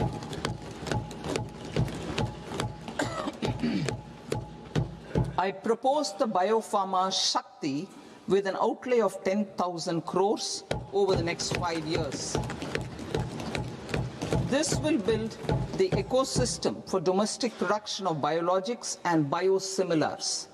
The strategy will include a biopharma-focused network with 3 new national institutes of pharmaceutical education and research, popularly known as NIPERs, and upgrading 7 existing ones.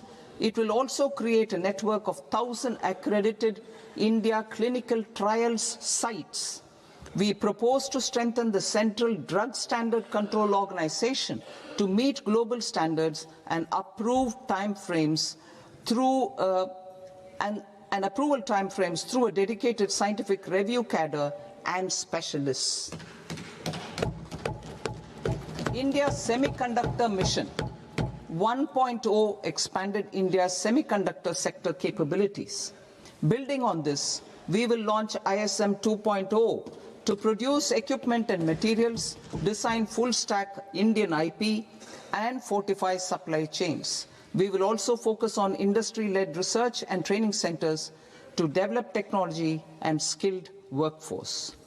The Electronics Components Manufacturing Scheme, launched in April 2025, with an outlay of 22,919 crores, already has investment commitments at double the targets. We propose to increase the outlay to 40,000 crores to capitalize on this momentum.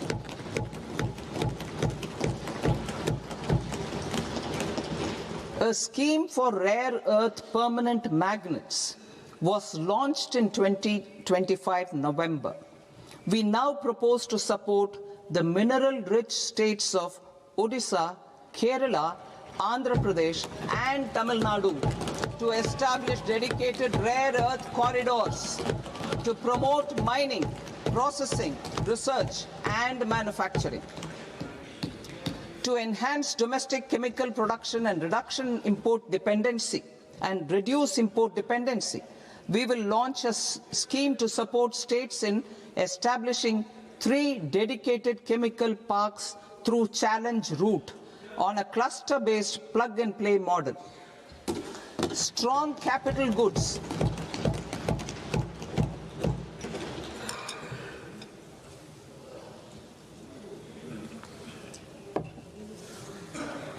Strong capital goods capability is a determinant of productivity and quality across different sectors.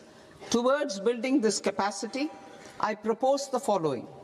High-tech tool rooms will be established by central public sector enterprises at 2 locations as digitally enabled automated service bureaus that locally design, test and manufacture high-precision components at scale and at lower cost. 2. A scheme for enhancement of construction and infrastructure equipments will be introduced to strengthen domestic manufacturing of high-value and technologically advanced CIE. This can range from lifts in a multi-storied apartment or firefighting equipment in multiplexes, large or small, and to tunnel boring equipments for building metros and high-altitude roads.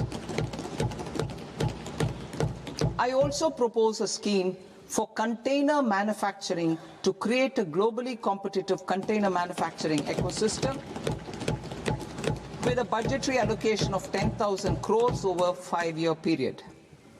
For the labor-intensive textile sector, I propose an integrated program with 5 subparts. 1. The National Fiber Scheme for Self-Reliance in Natural Fibers, such as silk, wool and jute, man-made fibers and new age fibers. Textile expansion and employment scheme to modernize traditional clusters with capital support for machinery, technology upgradation and common testing and certification centers. 3. The National Handloom and Handicraft Program to integrate and strengthen existing schemes and ensure targeted support for weavers and artisans. Tex Eco Initiative to promote globally competitive and sustainable textiles and apparels. Samarth 2.0 to modernize the upgrade the textile skilling ecosystem through collaboration with industry and academic institutions. Further, I propose to set up mega textile parks in challenge mode. They can also focus on bringing value addition to technical textiles.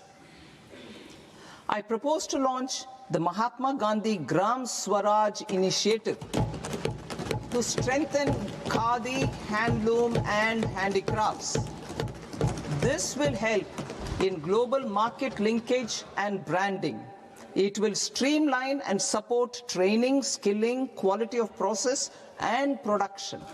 This will benefit our weavers, village industries, one district, one product ODOP initiative and also our rural youth.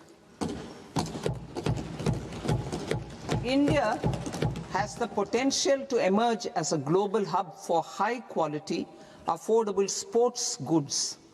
I propose a dedicated initiative for sports goods that will promote manufacturing, research and innovation in equipment design as well as material sciences.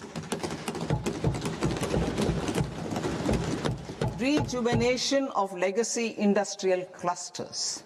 I propose to introduce a scheme to revive 200 legacy industrial clusters to improve their cost competitiveness and efficiency through infrastructure and technology upgradation. Creating champion SMEs and supporting micro enterprises. Recognizing MSMEs as a vital engine of growth, I propose a 3-pronged approach to help them grow as champions. Equity support. I propose to introduce a dedicated 10,000 crores SME growth fund to create future champions, incentivizing enterprises based on select criteria. I also propose to top up the Self-Reliant India Fund set up in 2021 with 2,000 crores to continue support to micro enterprises and maintain their access to risk capital. Liquidity support with TREDS more than 7 lakh crore has been made available to MSMEs. To leverage its full potential, I propose 4 measures. 1. Mandate TReDS as the transaction settlement platform for all purchases from MSMEs by CPSEs, serving as a benchmark for other corporates. 2. Introduce a credit guarantee support mechanism through CGT-MSE for invoice discounting on TReDS platform. 3. Link GEM with TReDS for sharing information with financiers about government purchases from MSMEs, encouraging cheaper and quicker financing. 4. Introduce TReDS receivables as asset-backed securities, helping develop a secondary market, enhancing liquidity and settlement of transactions. Professional support. Government will facilitate professional institutions such as the ICAI, ICSI, ICMAI to design short-term modular courses and practical tools to develop a cadre of corporate mitras, especially in Tier 2 and Tier 3 towns. These accredited para-professionals will help MSMEs meet compliance requirements at affordable costs. Infrastructure.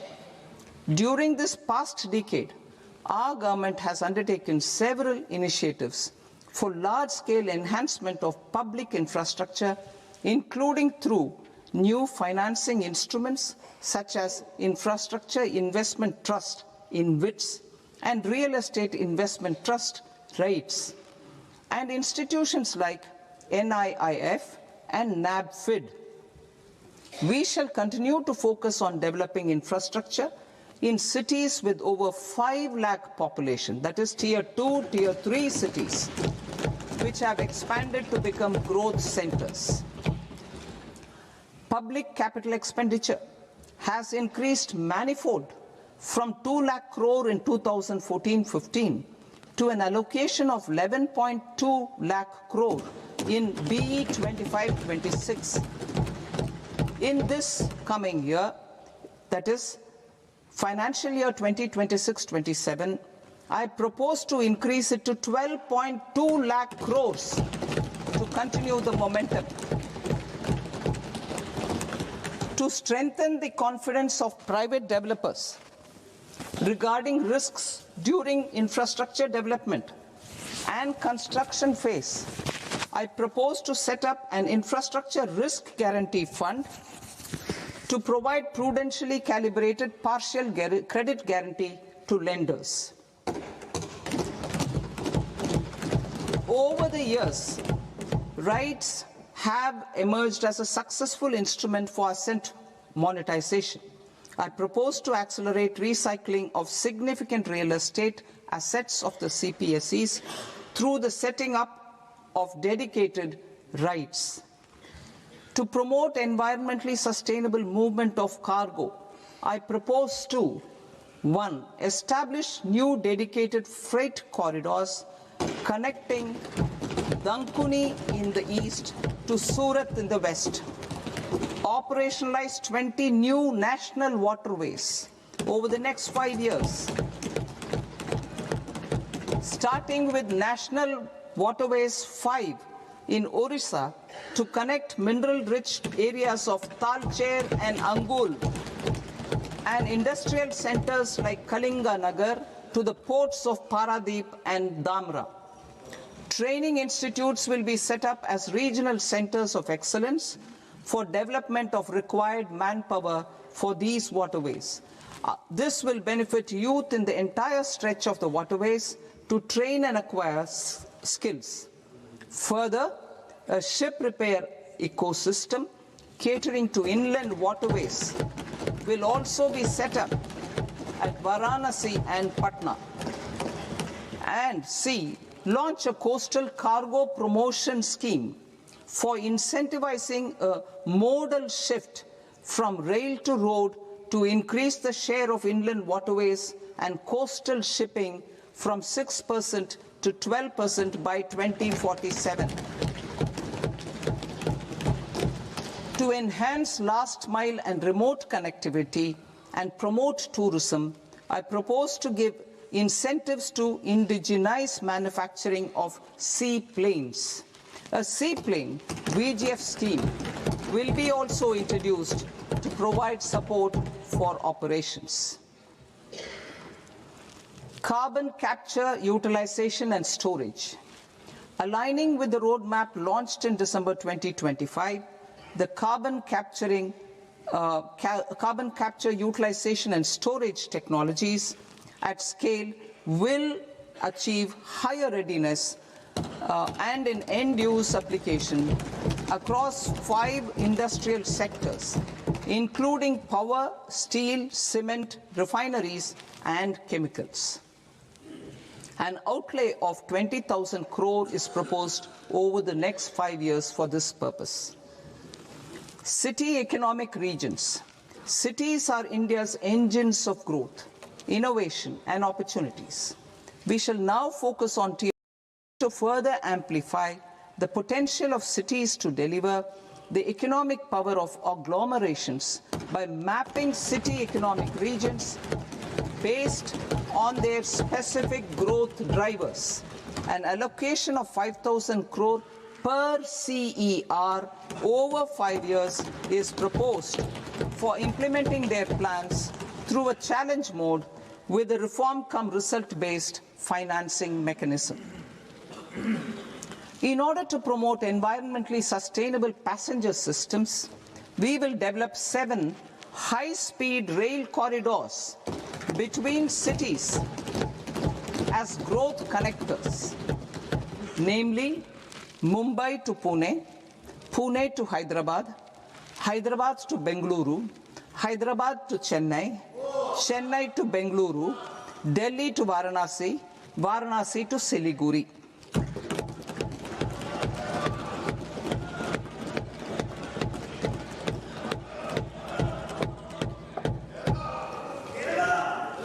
Financial sector.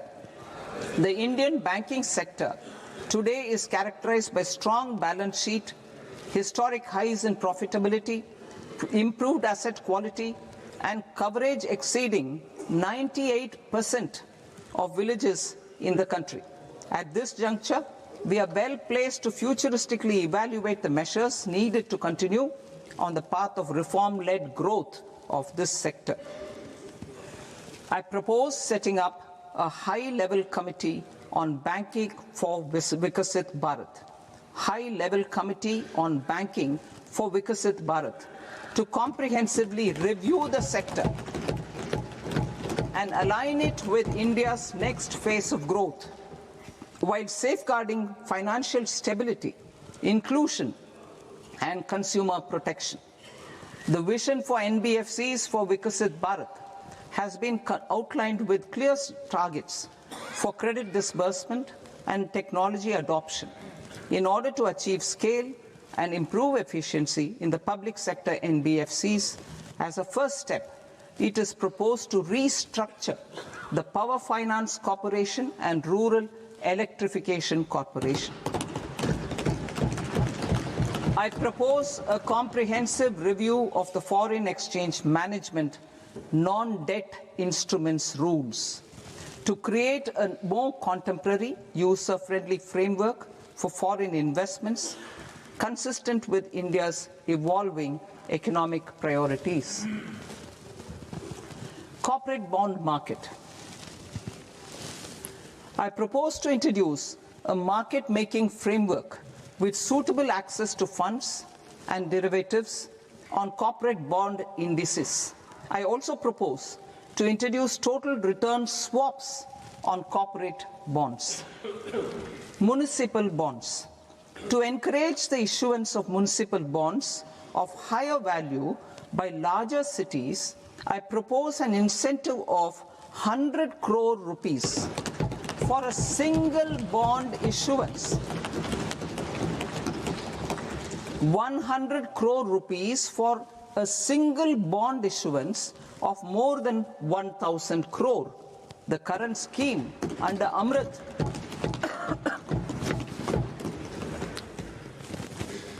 The current scheme under Amrit, which incentivizes issuances up to 200 crores only, will also continue to support smaller and medium towns. That will also continue to support the smaller and medium towns. Ease of doing business.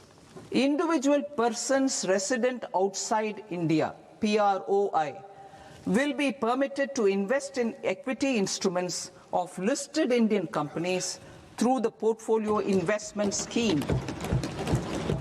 It is also proposed to increase the investment limit for an individual PROI under the scheme from 5% to 10%, with an overall investment limit for all individual PROIs to 24% from the current 10%.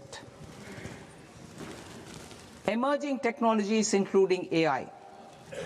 21st century is technology driven.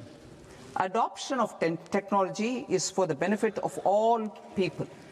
Farmers in the field, women in STEM, youth keen to upskill, and Divyangjan to access newer opportunities.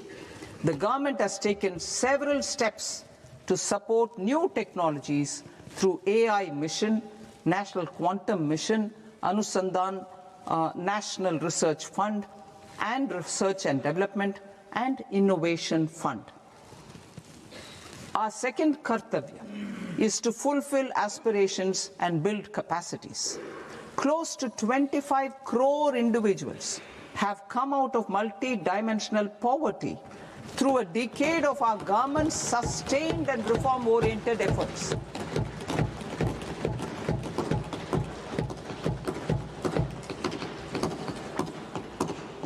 Our government has therefore decided to place a renewed emphasis on the service sector to provide a pathway to fulfilling aspirations of a youthful India with the following measures.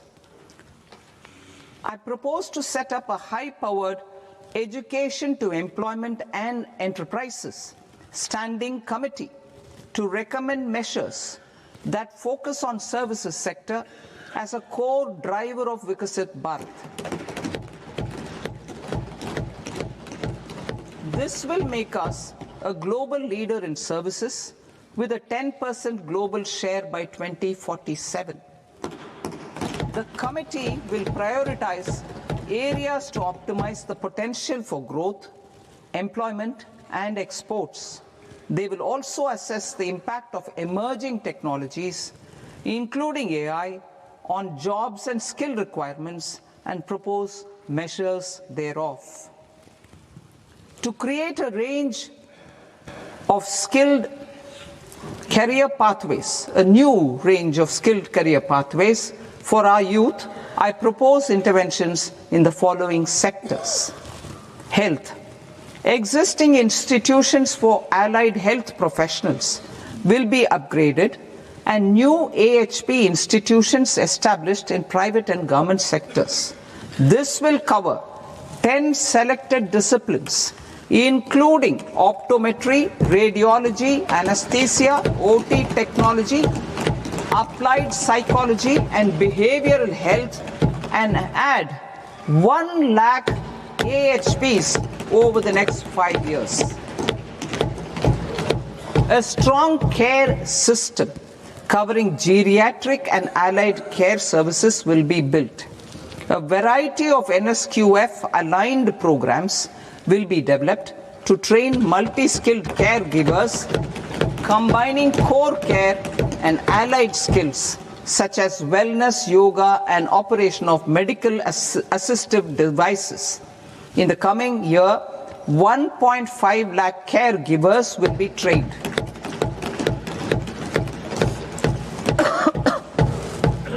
Hubs for medical value tourism. To promote India as a hub for medical tourism services, I propose to launch a scheme to support states in establishing 5 regional medical hubs in partnership with the private sector. These hubs will serve as integrated healthcare complexes that combine medical, educational and research facilities. They will have Ayush centers, medical value tourism facilitation centers and infrastructure for diagnostics, post-care and rehabilitation. These hubs will provide diverse opportunities, job opportunities for health professionals, including doctors and AHPs. Ancient Indian yoga, already respected in several parts of the world, was given a mass global recognition when Honorable Prime Minister took it to the UN. Post-COVID, Ayurveda gained a similar global acceptance and recognition. Exporting quality Ayurveda products helps farmers who grow the herbs and youth who process the products. To meet growing global demand, a few more steps are being taken. I propose to 1. Set up 3 new All India Institutes of Ayurveda. 2. Upgrade Ayush pharmacies and drug testing labs for higher standards of certification ecosystem and make available more skilled personnel. 3.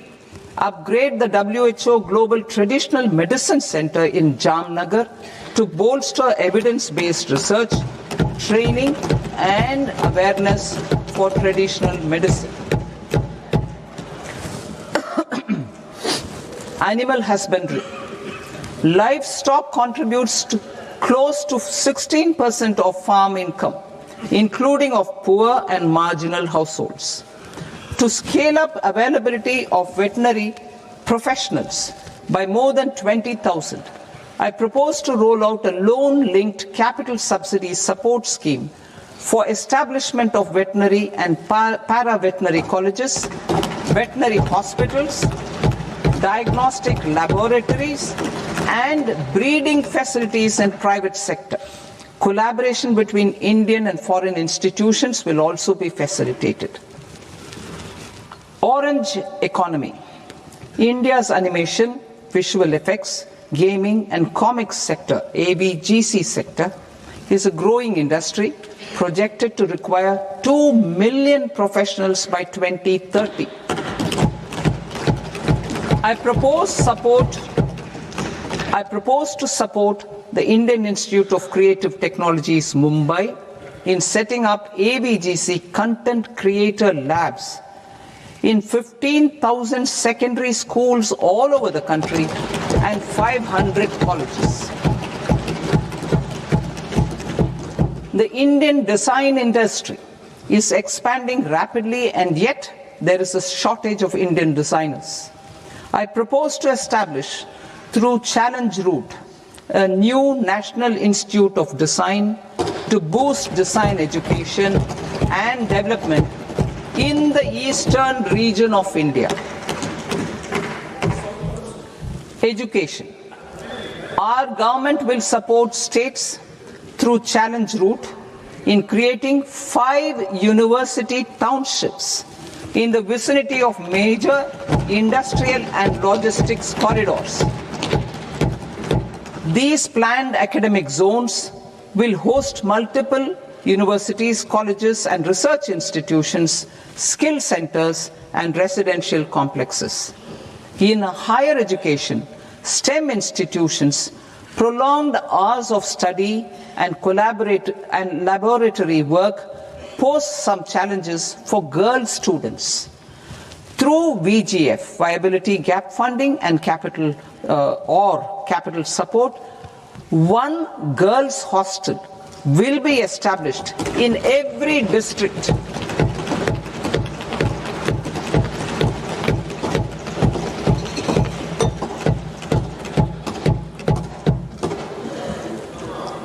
To promote astrophysics and astronomy via immersive experiences. 4 telescope infrastructure facilities will be set up or upgraded. The National Large Solar Telescope, the National Large Optical Infrared Telescope, the Himalayan Chandra Telescope, and the Cosmos 2 planetarium. Tourism. The tourism sector has the potential to play a large role in the employment generation, forex earnings, and expanding the local economy. I propose to set up a National Institute of Hospitality by upgrading the existing National Council for Hotel Management and Catering Technology. It will function as a bridge between academia, industry, and government. I also propose a pilot scheme for upskilling 10,000 guides in 20 iconic tourist sites through a standardized, high-quality, 12-week training course in hybrid mode in collaboration with the Indian Institute of Management. A national destination digital knowledge grid will be established to digitally document all places of significance, cultural, spiritual, and heritage. This initiative will create a new ecosystem of jobs for local researchers, historians, content creators, and technology partners. India has the potential and opportunity to offer world-class trekking and hiking experience. We will develop ecologically sustainable mountain trails in Himachal Pradesh, Uttarakhand, and Jammu Kashmir. Also in Araku Valley in the Eastern Ghats and Podigai Malai in the Western Ghats. Turtle trails along key nesting sites in the coastal areas of Odisha, Karnataka, and Kerala. And 3 bird watching trails along the Pulikat Lake in Andhra Pradesh, Tamil Nadu. It's on the border. Under the visionary leadership of Honorable Prime Minister, we established the International Big Cat Alliance in 2024. This year, India is hosting the first ever Global Big Cat Summit, where heads of governments and ministers from 95 range countries will deliberate on collective strategies for conservation. Heritage and culture tourism. I propose to develop 15 archaeological sites, including Lothal, Dolavira, Rakhi Gadi, Adichanallur, Saranath, Hastinapur, and Leh Palace into vibrant experiential cultural destinations. Excavated landscapes will be open to the public through curated walkways. Immersive storytelling skills and technologies will be introduced to help conservation labs, interpretation centers, and guides. The sports sector provides multiple means of employment, skilling, and job opportunities. Taking forward the systematic nurturing of sports talent which is set in motion through the Khelo India program earlier, I propose to launch a Khelo India mission to transform the sports sector over the next decade. The mission will facilitate an integrated talent development pathway supported by training centers which are foundational, intermediate, and elite levels. B, systematic development of coaches and support staff. C, integration of sports science and technology. D, competitions and leagues to promote sports culture and provide platforms. And E, development of sports infrastructure for training and competition. Our third Kartavya aligns with our vision of Sabka Saath, Sabka Vikas towards Vikasit Bharat. This requires targeted efforts for 1. Increasing farmer incomes through productivity enhancement and entrepreneurship, with special attention to small and marginal farmers. B. Empowering Divyangjan through access to livelihood opportunities, training, and high-quality assistive devices.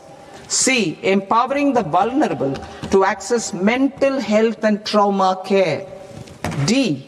Focus on the Purvodaya states and the Northeast region to accelerate development and employment opportunities. Fisheries. We will undertake initiatives for integrated development of 500 reservoirs and Amrit Sarovars. 2. Strengthen the fisheries value chain in coastal areas and enable market linkages involving startups and women-led groups together with fish farmer producer organizations. Animal husbandry. To provide quality employment opportunities in rural and peri-urban areas, we will support the animal husbandry sector in entrepreneurship development through A. A credit-linked subsidy program, B. Scaling up and modernization of livestock enterprises, C. Enhanced creation of livestock, dairy and poultry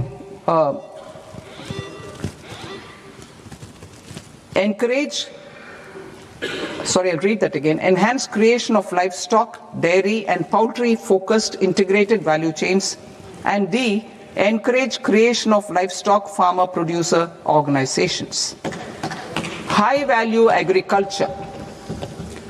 To diversify farm outputs, increase productivity, enhance farmers' incomes, and create new employment opportunities, we will support high value crops such as coconut, sandalwood, cocoa, cashew in the coastal areas, agar trees in northeast, and nuts such as almonds, walnuts, and pine nuts in our hilly regions.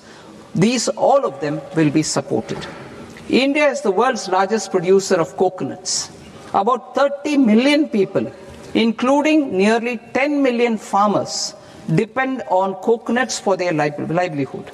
To further enhance competitiveness in coconut production, I propose a coconut promotion scheme to increase production and enhance productivity through various interventions, including replacing and non-productive trees with new saplings or plants or varieties in major coconut growing states.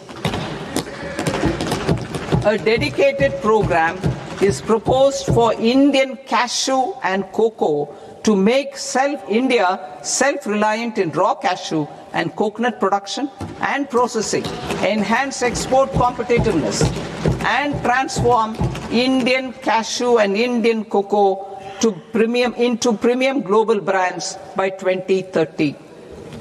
Sandalwood. Sandalwood is closely linked to India's social and cultural heritage. Our government will partner with state governments to promote focused cultivation and post-harvest processing to restore the glory of the Indian sandalwood ecosystem, to rejuvenate old, low-yielding orchards, and expand high-density cultivation of walnuts, almonds, and pine nuts.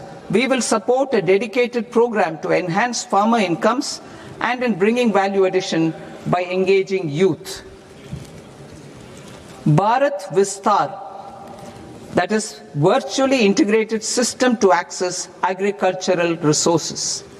I propose to launch Bharat Vistar, a multilingual AI tool that shall integrate the AgriStack portals and the ICAR package on agricultural practices with AI systems. This will enhance farm productivity, enable better decisions for farmers, and reduce risk by providing customized advisory support. She Marts for rural women-led enterprises.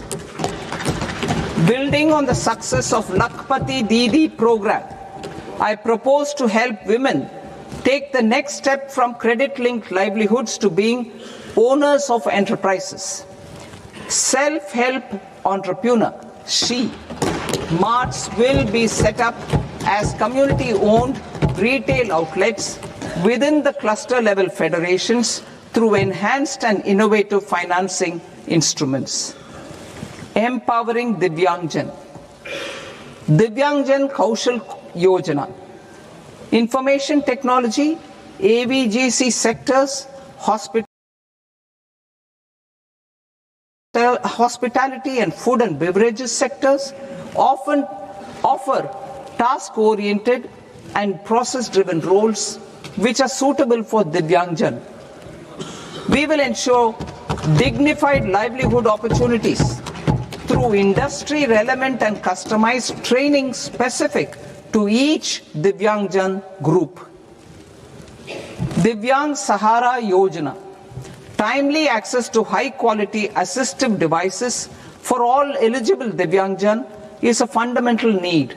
I propose to 1. Support the Artificial Limbs Manufacturing Corporation of India, Alimco, to set up and to scale up production of assistive devices, invest in R&D and AI integration, strengthen PM Divyasha Kendras, and support setting up of assistive technology marts as modern retail style centers where Divyangjan and senior citizens can see, try and purchase assistive products. Reaffirming our commitment to mental health and trauma care. There are no national institutes for mental health care in North India. We will therefore set up a NIMHANS 2 and also upgrade national mental health institutes in Ranchi and in Tezpur as regional apex institutions. Emergencies expose families, particularly the poor and vulnerable, to unexpected expenditure. We will strengthen and increase these capacities by 50% in district hospitals by establishing emergency and trauma care centers. Focus on Purvodaya states and northeastern regions. Purvodaya. I propose the development of an integrated East Coast industrial corridor with a well-connected node at Durgapur, creation of 5 tourism destinations in 5 Purvodaya states, and the provision of 4,000 e-buses. Buddhist sites in northeastern region. The northeastern region is a civilizational confluence of Theravada and Mahayana or Vajrayana traditions. I propose to launch a scheme for development of Buddhist circuits in Arunachal Pradesh, Sikkim, Assam, Manipur, Mizoram and Tripura. The scheme will cover preservation of temples and monasteries, pilgrimage interpretation centers, connectivity and pilgrim amenities. 16th Finance Commission. On 17th November 2025, the 16th Finance Commission submitted its report to the President.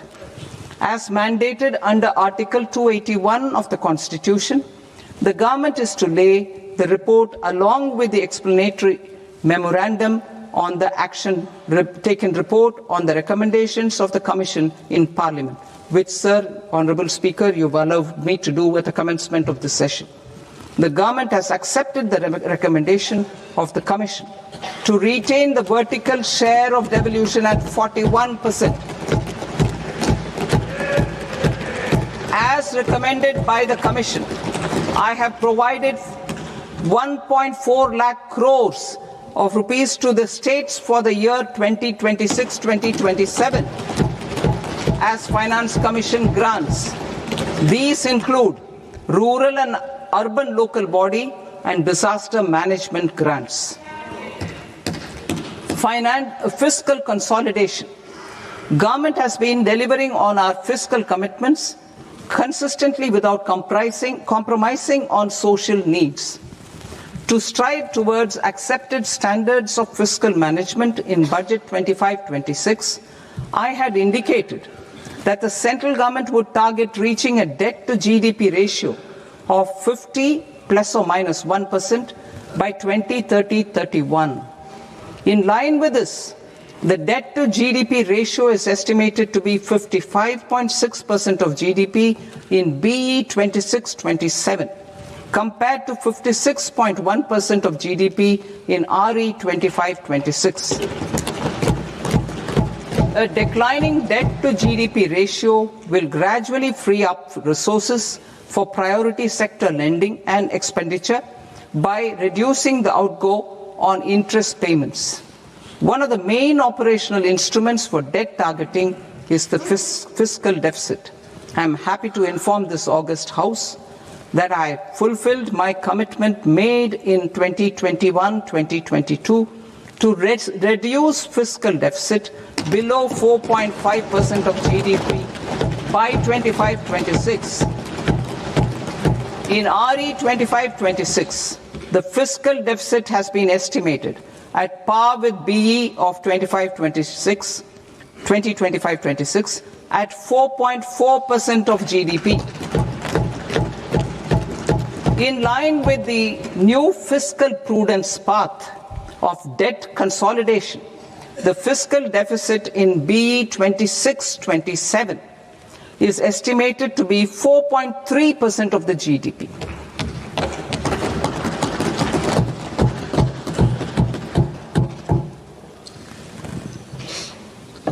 The revised estimates of the non-debt receipts are 34 lakh crore rupees, of which the centre's net tax receipts are 26.7 lakh crore. The revised estimate of the total expenditure is 49.6 lakh crore rupees, of which the capital expenditure is about 11 lakh crores. Budget estimates 2026 to 2027. Coming to 26-27, the non-debt receipts and the total expenditure are estimated as 36.5 lakh crore and 53.5 lakh crore respectively. The centre's net tax receipts are estimated at 28.7 lakh crore rupees. To finance the fiscal deficit, the net market borrowings from dated securities are estimated at 11.7 lakh crore rupees. The balance financing is expected to come from small savings and other sources. The gross market borrowings are estimated at 17.2 lakh crore rupees. I'll now move to Part B. Part B, direct taxes.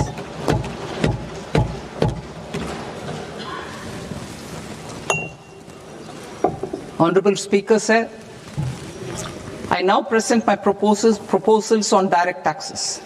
New Income Tax Act.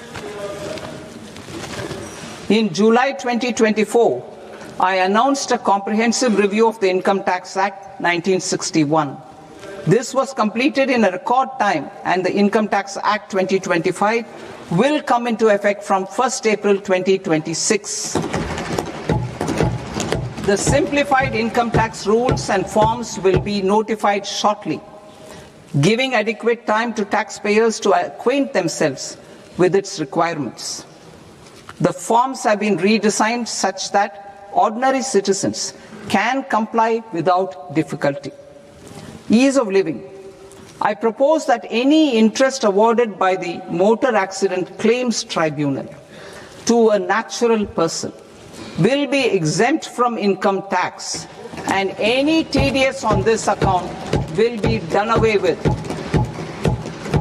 I propose to reduce TCS rate on the sale of overseas tour program package from the current 5% and 20% to 2% without any stipulation of amount.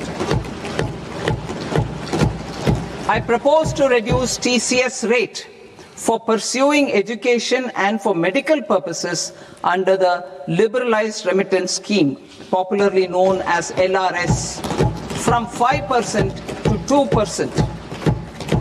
Supply of manpower services is proposed to be specifically brought within the ambit of payment to contractors for the purpose of TDS to avoid ambiguity. Thus, TDS on these services will be at the rate of either 1% or 2% only. I propose a scheme for small taxpayers wherein a rule-based automated process will enable obtaining a lower or nil deduction certificate instead of filing an application with the assessing officer. For the ease of taxpayer holding securities in multiple companies, I propose to enable depositories to accept Form 15G or Form 15H from the investor and provide it directly to various relevant companies. I propose to extend time available for revising returns from 31st December to up to 31st March with the payment of a nominal fee. I also propose to stagger the timeline for filing of tax returns. Individuals with ITR 1 and ITR 2 returns will continue to file till 31st July, and non-audit business cases or trusts are proposed to be allowed time till 31st August. TDS on sale of immovable property by a non-resident is proposed to be deducted and deposited through resident buyers and his or her PAN-based challan instead of requiring a TAN, which is a temporary accounting number. To address practical issues of small taxpayers like students, young professionals, tech employees, relocated NRIs, and such others, I propose to introduce a one-time 6-month foreign asset disclosure scheme for these taxpayers to disclose income or assets below a certain size. This scheme would be applicable for two categories of taxpayers, namely A, who did not disclose their overseas income or assets, and B, who disclosed their overseas income and or paid due tax but could not declare the asset acquired. For category A, the limit of undisclosed income or asset is proposed to be up to 1 crore rupees. They need to pay 30% of fair market value of asset or 30% of undisclosed income as tax and 30% as additional income tax in lieu of penalty, and would thereby get immunity from prosecution. For category B, asset value is proposed to be up to 5 crore rupees. Here, immunity from both penalty and prosecution will be available with a payment of fee of 1 lakh rupees. Rationalizing penalty and prosecution. Multiplicity of proceedings are hindrance to the ease of doing business. I propose to integrate assessment and penalty proceedings by way of a common order for both. There will be no interest liability on the taxpayer on the penalty amount for the period of appeal before the first appellate authority, irrespective of the outcome of appeal process. Further, quantum of prepayment is being reduced from 20% to 10% and will continue to be calculated only on core tax demand. As an additional measure for reducing litigation, I propose to allow taxpayers to update their returns even after reassessment proceedings have been initiated, and an additional 10% tax rate over and above the rate applicable for the relevant year. The assessing officer will then use only this updated return in his proceedings. There is already a framework for immunity from penalty and prosecution in the cases of underreporting. I propose to apply this framework for immunity to misreporting too. However, in such a case, the taxpayer will need to pay 100% of the tax amount as an additional income tax over and above the tax and interest due. Penalties for certain technical defaults, such as failure to get accounts audited, non-furnishing of transfer pricing audit report, and default in furnishing statement for financial transactions are proposed to be converted into fee.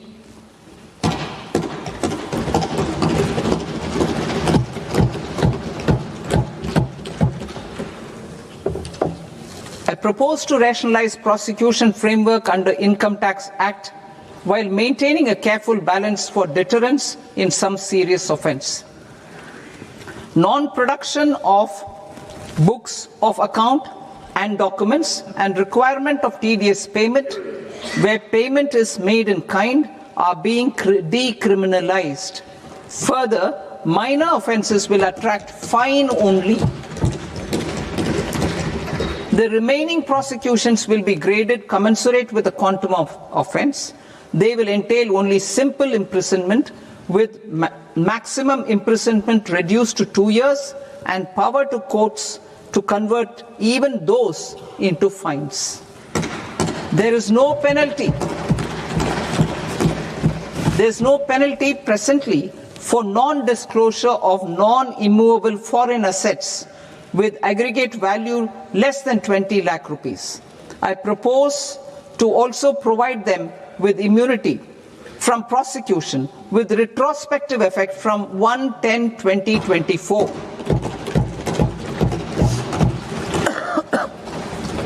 Cooperatives. Deduction is already allowed to a primary cooperative society engaged in supplying milk, oilseeds, fruits or vegetables raised or grown by its members. I propose to extend this deduction to also include supply of cattle feed and cotton seed produced by its members.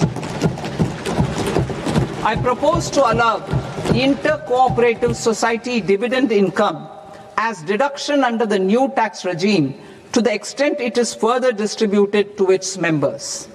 I further propose to allow exemption for a period of 3 years to dividend income received by a notified national cooperative federation on their investments made in companies up to 31/1/2026. This exemption would be allowed only for dividends further distributed to its member cooperatives. Supporting IT sector as India's growth engine.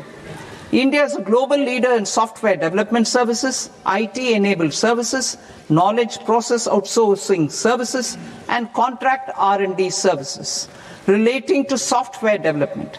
These businesses and their segments are quite interconnected with each other. All these services are proposed to be clubbed under a single category of information technology services with a common safe harbor margin of 15.5% applicable to all.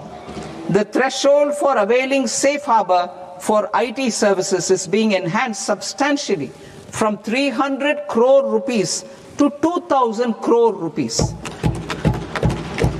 Safe harbor for IT services shall be approved by an automated rule-driven process without any need for tax officer to examine and accept the application.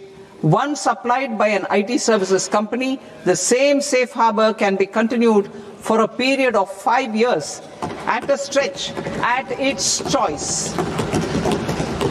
For IT services companies who want to conclude advanced pricing agreement, APA, I propose to fast-track unilateral APA process for IT services and endeavor to conclude it within a period of 2 years. The period of 2 years can be extended by a further period of 6 months on taxpayers' request. I propose to extend the facility of modified returns available to the entity entering APA to its associated entities also. Attracting global business and investment. Recognizing the need to enable critical infrastructure and boost investment in data centers, I propose to provide tax holiday till 2047 to any foreign company that provides cloud services to customers globally by using data center services from India. It will, however, need to provide services to Indian customers through an Indian reseller entity. I also provide I also propose to provide a safe harbor of 15% on cost in case the company providing data center services from India is a related entity. To harness the efficiency of just-in-time logistics for electronic manufacturing, I propose to provide safe harbor to non-residents for component warehousing in a bonded warehouse at a profit margin of 2% of the invoice value. The resultant tax of about 0.7% will be much slower than in competing jurisdictions. To provide fillip to toll manufacturing in India, I propose to provide exemption from income tax for 5 years to any non-resident who provides capital goods, equipment or tooling to any toll manufacturer in a bonded zone.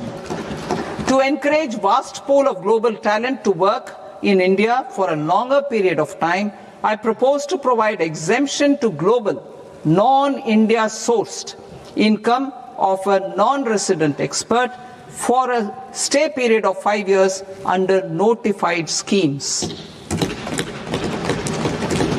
I propose to provide exemption from minimum alternate tax, the MAT, to all non-residents who pay tax on presumptive basis. Tax administration. I propose to constitute a joint committee of Ministry of Corporate Affairs and Central Board of Direct Taxes for incorporating the requirements of income computation and disclosure standards, the ICDS, in the Indian Accounting Standards, Ind AS itself. Separate accounting requirement based on ICDS will be done away with from the tax year 27-28. To support Prime Minister Modi's vision of homegrown accounting and advisory firms to become global leaders, I propose to rationalize the definition of accountant for the purposes of safe harbor rules. Other tax proposals. Change in taxation of buyback was brought in to address the improper use of buyback route by promoters. In the interest of minority shareholders, I propose to tax buyback for all types of shareholders as capital gains. However, to disincentivize misuse of tax arbitrage, promoters will pay an additional buyback tax. This will make effective tax 22% for corporate promoters. For non-corporate promoters, the effective tax will be 30%. TCS rate for sellers of specific goods, namely alcoholic liquor, scrap and minerals, will be rationalized to 2%, and that on tendu leaves will be reduced from 5% to 2%.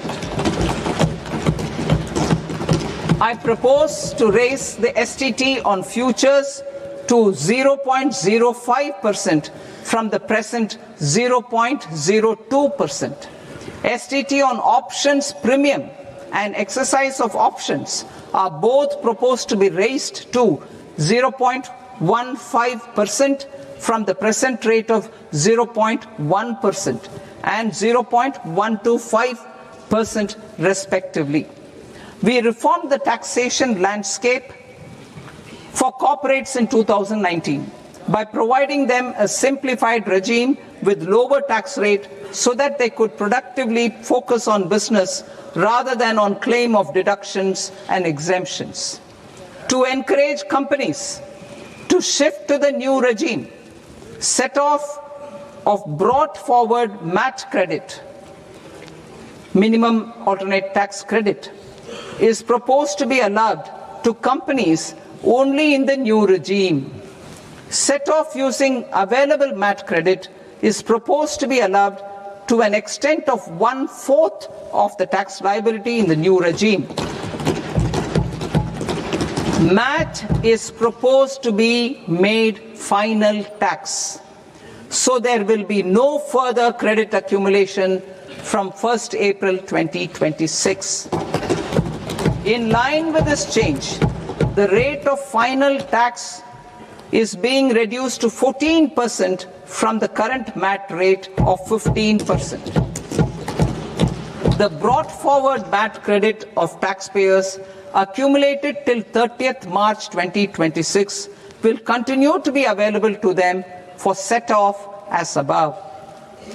Indirect taxes. I shall now take up proposals related to indirect taxes. My proposals for customs and central excise aim to further simplify the tariff structure, support domestic manufacturing, promote export competitiveness, and correct inversion in duty. To continue weeding out long continuing customs duty exemptions, I propose to remove certain exemptions on items which are being manufactured in India or where the imports are negligible. Similarly, to further simplify the process of ascertaining the rate of duty applicable on a particular item, I propose to incorporate certain effective rates in various customs notifications to the tariff schedule itself. I shall now take up sector-specific proposals. Promotion of exports of marine, leather, and textile products. I propose to increase the limit for duty-free imports of specified inputs used for processing seafoods for export from the current 1% to 3% of FOB value of the previous year's export turnover. I also propose to allow duty-free imports of specified inputs, which is currently available for exports of leather or synthetic footwear, to exports of shoe uppers as well. I propose to extend the time period for export of final product from the existing 6 months to 1 year for exporters of leather or textile garments, leather or synthetic footwear, and other leather products. Energy transition and security. I propose to extend the basic customs duty exemption given to capital goods used for manufacturing lithium-ion cells for batteries to those used for manufacturing lithium-ion cells for battery energy storage systems also. I propose to exempt basic customs duty on import of sodium antimonate for use in manufacture of solar glass. Nuclear power. I propose to extend the existing basic customs duty exemption on imports of goods required for nuclear power projects till the year 2035 and expand it for all nuclear plants irrespective of their capacity. Critical minerals. It is proposed to provide basic customs duty exemption to the import of capital goods required for the processing of critical minerals in India. Biogas blended CNG. I propose to exclude the entire value of biogas while calculating the central excise duty payable on biogas blended CNG. Civil and defense aviation. I propose to exempt basic customs duty on components and parts required for the manufacture of civilian training and other aircrafts. It is proposed to exempt basic customs duty on raw materials imported for the manufacture of parts of aircraft to be used in maintenance, repair, or overall requirements by units in the defense sector. Electronics. To deepen value addition in the consumer electronics sector, I propose to exempt basic customs duty on specified parts used in the manufacture of microwave ovens. Special economic zone. To address the concerns arising about utilization of capacity by manufacturing units in the special economic zones due to global trade disruptions, I propose as a special one-time measure to facilitate sales by eligible manufacturing units in SEZs to the domestic tariff area at concessional rates of duty. The quantity of such sales will be limited to a prescribed proportion of their exports. Necessary regulatory changes will be undertaken to operationalize the measures while ensuring level playing field for the units working in the DTA. Ease of living. To rationalize the customs duty structure for goods imported for personal use, I propose to reduce the tariff rate on all dutiable goods imported for personal use from 20% to 10%. To provide relief to patients, particularly those suffering from cancer, I propose to exempt basic customs duty on 17 drugs or medicines. I propose also to add 7 more rare diseases for the purposes of exempting import duties on personal imports of drugs, medicines, and food for special medical purposes used in their treatment. Customs process. India's role and share in the global trade is poised for a major leap in line with our ambition and journey towards Vikasit Bharat. In this regard, I propose many measures for custom processes to have minimal intervention for smoother and faster movement of goods and greater certainty to the trade. Trust-based systems. I propose to enhance duty deferral period for Tier 2 and Tier 3 authorized economic operators, known as AEOs, from 15 days to 30 days. I propose to provide eligible manufacturer importers the same duty deferral facility. This should encourage them to get themselves accredited as a full-fledged Tier 3 AEO in due course. To provide greater certainty and for better business planning, I propose to extend validity period of advance ruling binding on customs from the present 3 years to 5 years. In the spirit of the whole of government approach,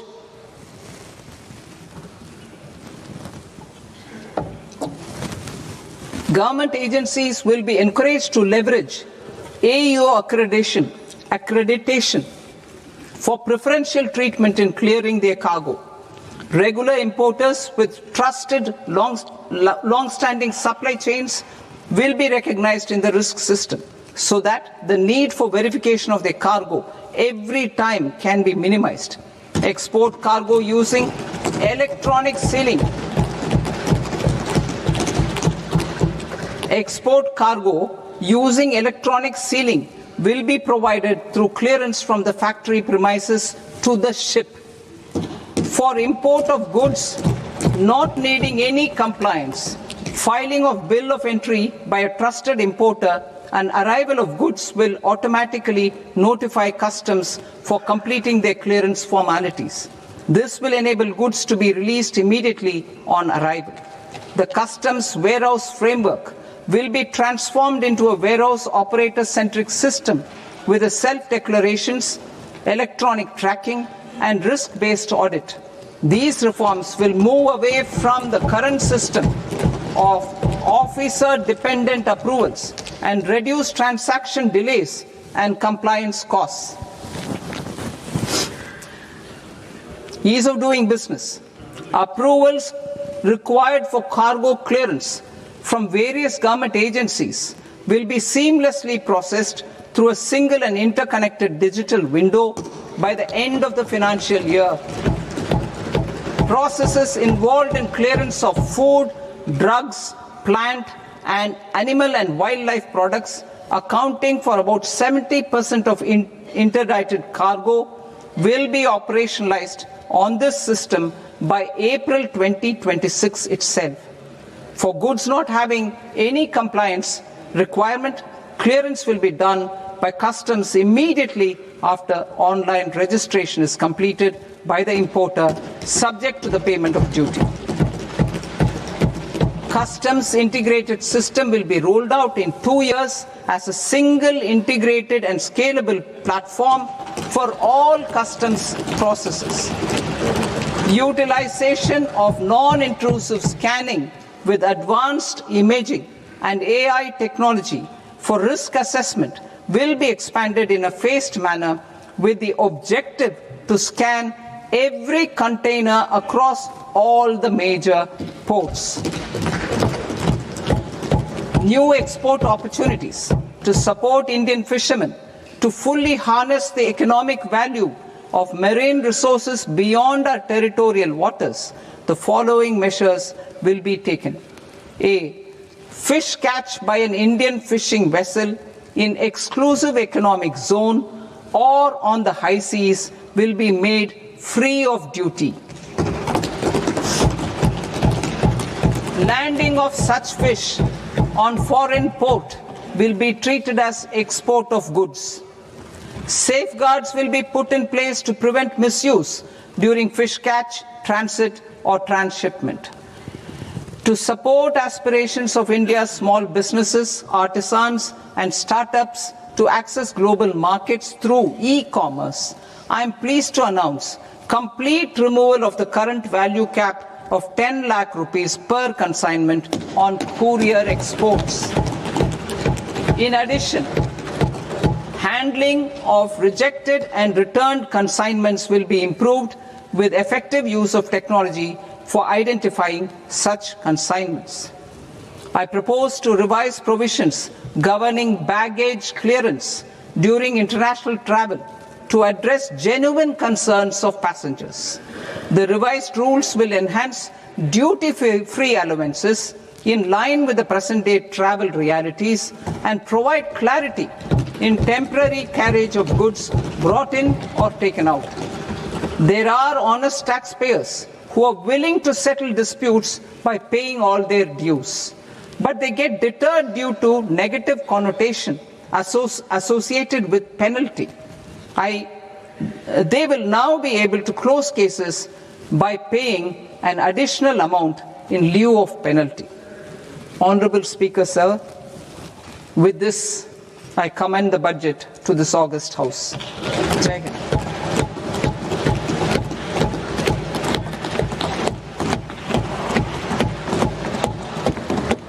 One and a half hours. Item number 3 माननीय वित्त मंत्री जी।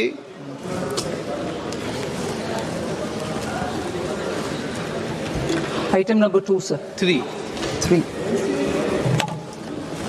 Sir, with your permission, I rise to lay on the table of the following statements under Section 3(1) of the Fiscal Responsibility and Budget Management Act of 2003. Medium-term fiscal policy cum fiscal policy strategy statement and macroeconomic framework statement. Item number 4, माननीय वित्त मंत्री जी। Sir, with your permission, I move for leave to introduce the Finance Bill 2026.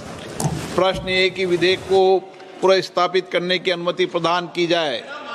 जो सदस्य इस पक्ष में हाँ गए, जो सदस्य विरोध में ना गए, मेरे विचार में निर्णय हाँ वालों के पक्ष में हाँ वालों के पक्ष में अनुमति प्रदान की जाती है। माननीय मंत्री जी, अब विधेयक पूरे स्थापित करें। Sir, I introduce the bill.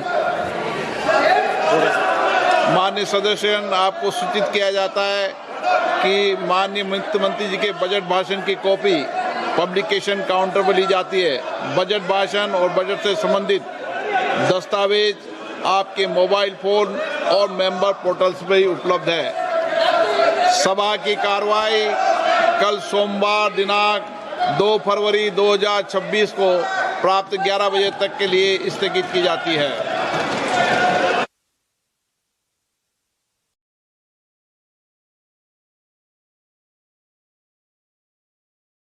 बड़ी खबर आपको बता दें कि बजट 2026 इस समय पेश किया जा चुका है और इसमें कई चीजों पर फोकस रखा गया है और सीधे तौर पर अगर हम देखें तो इंफ्रास्ट्रक्चर पर सरकार का सीधा फोकस है। बजट 2026 के जरिए हमने देखा और इस दौरान वित्त मंत्री निर्मला सीतारमण ने 2026-27 का यह बजट पेश किया।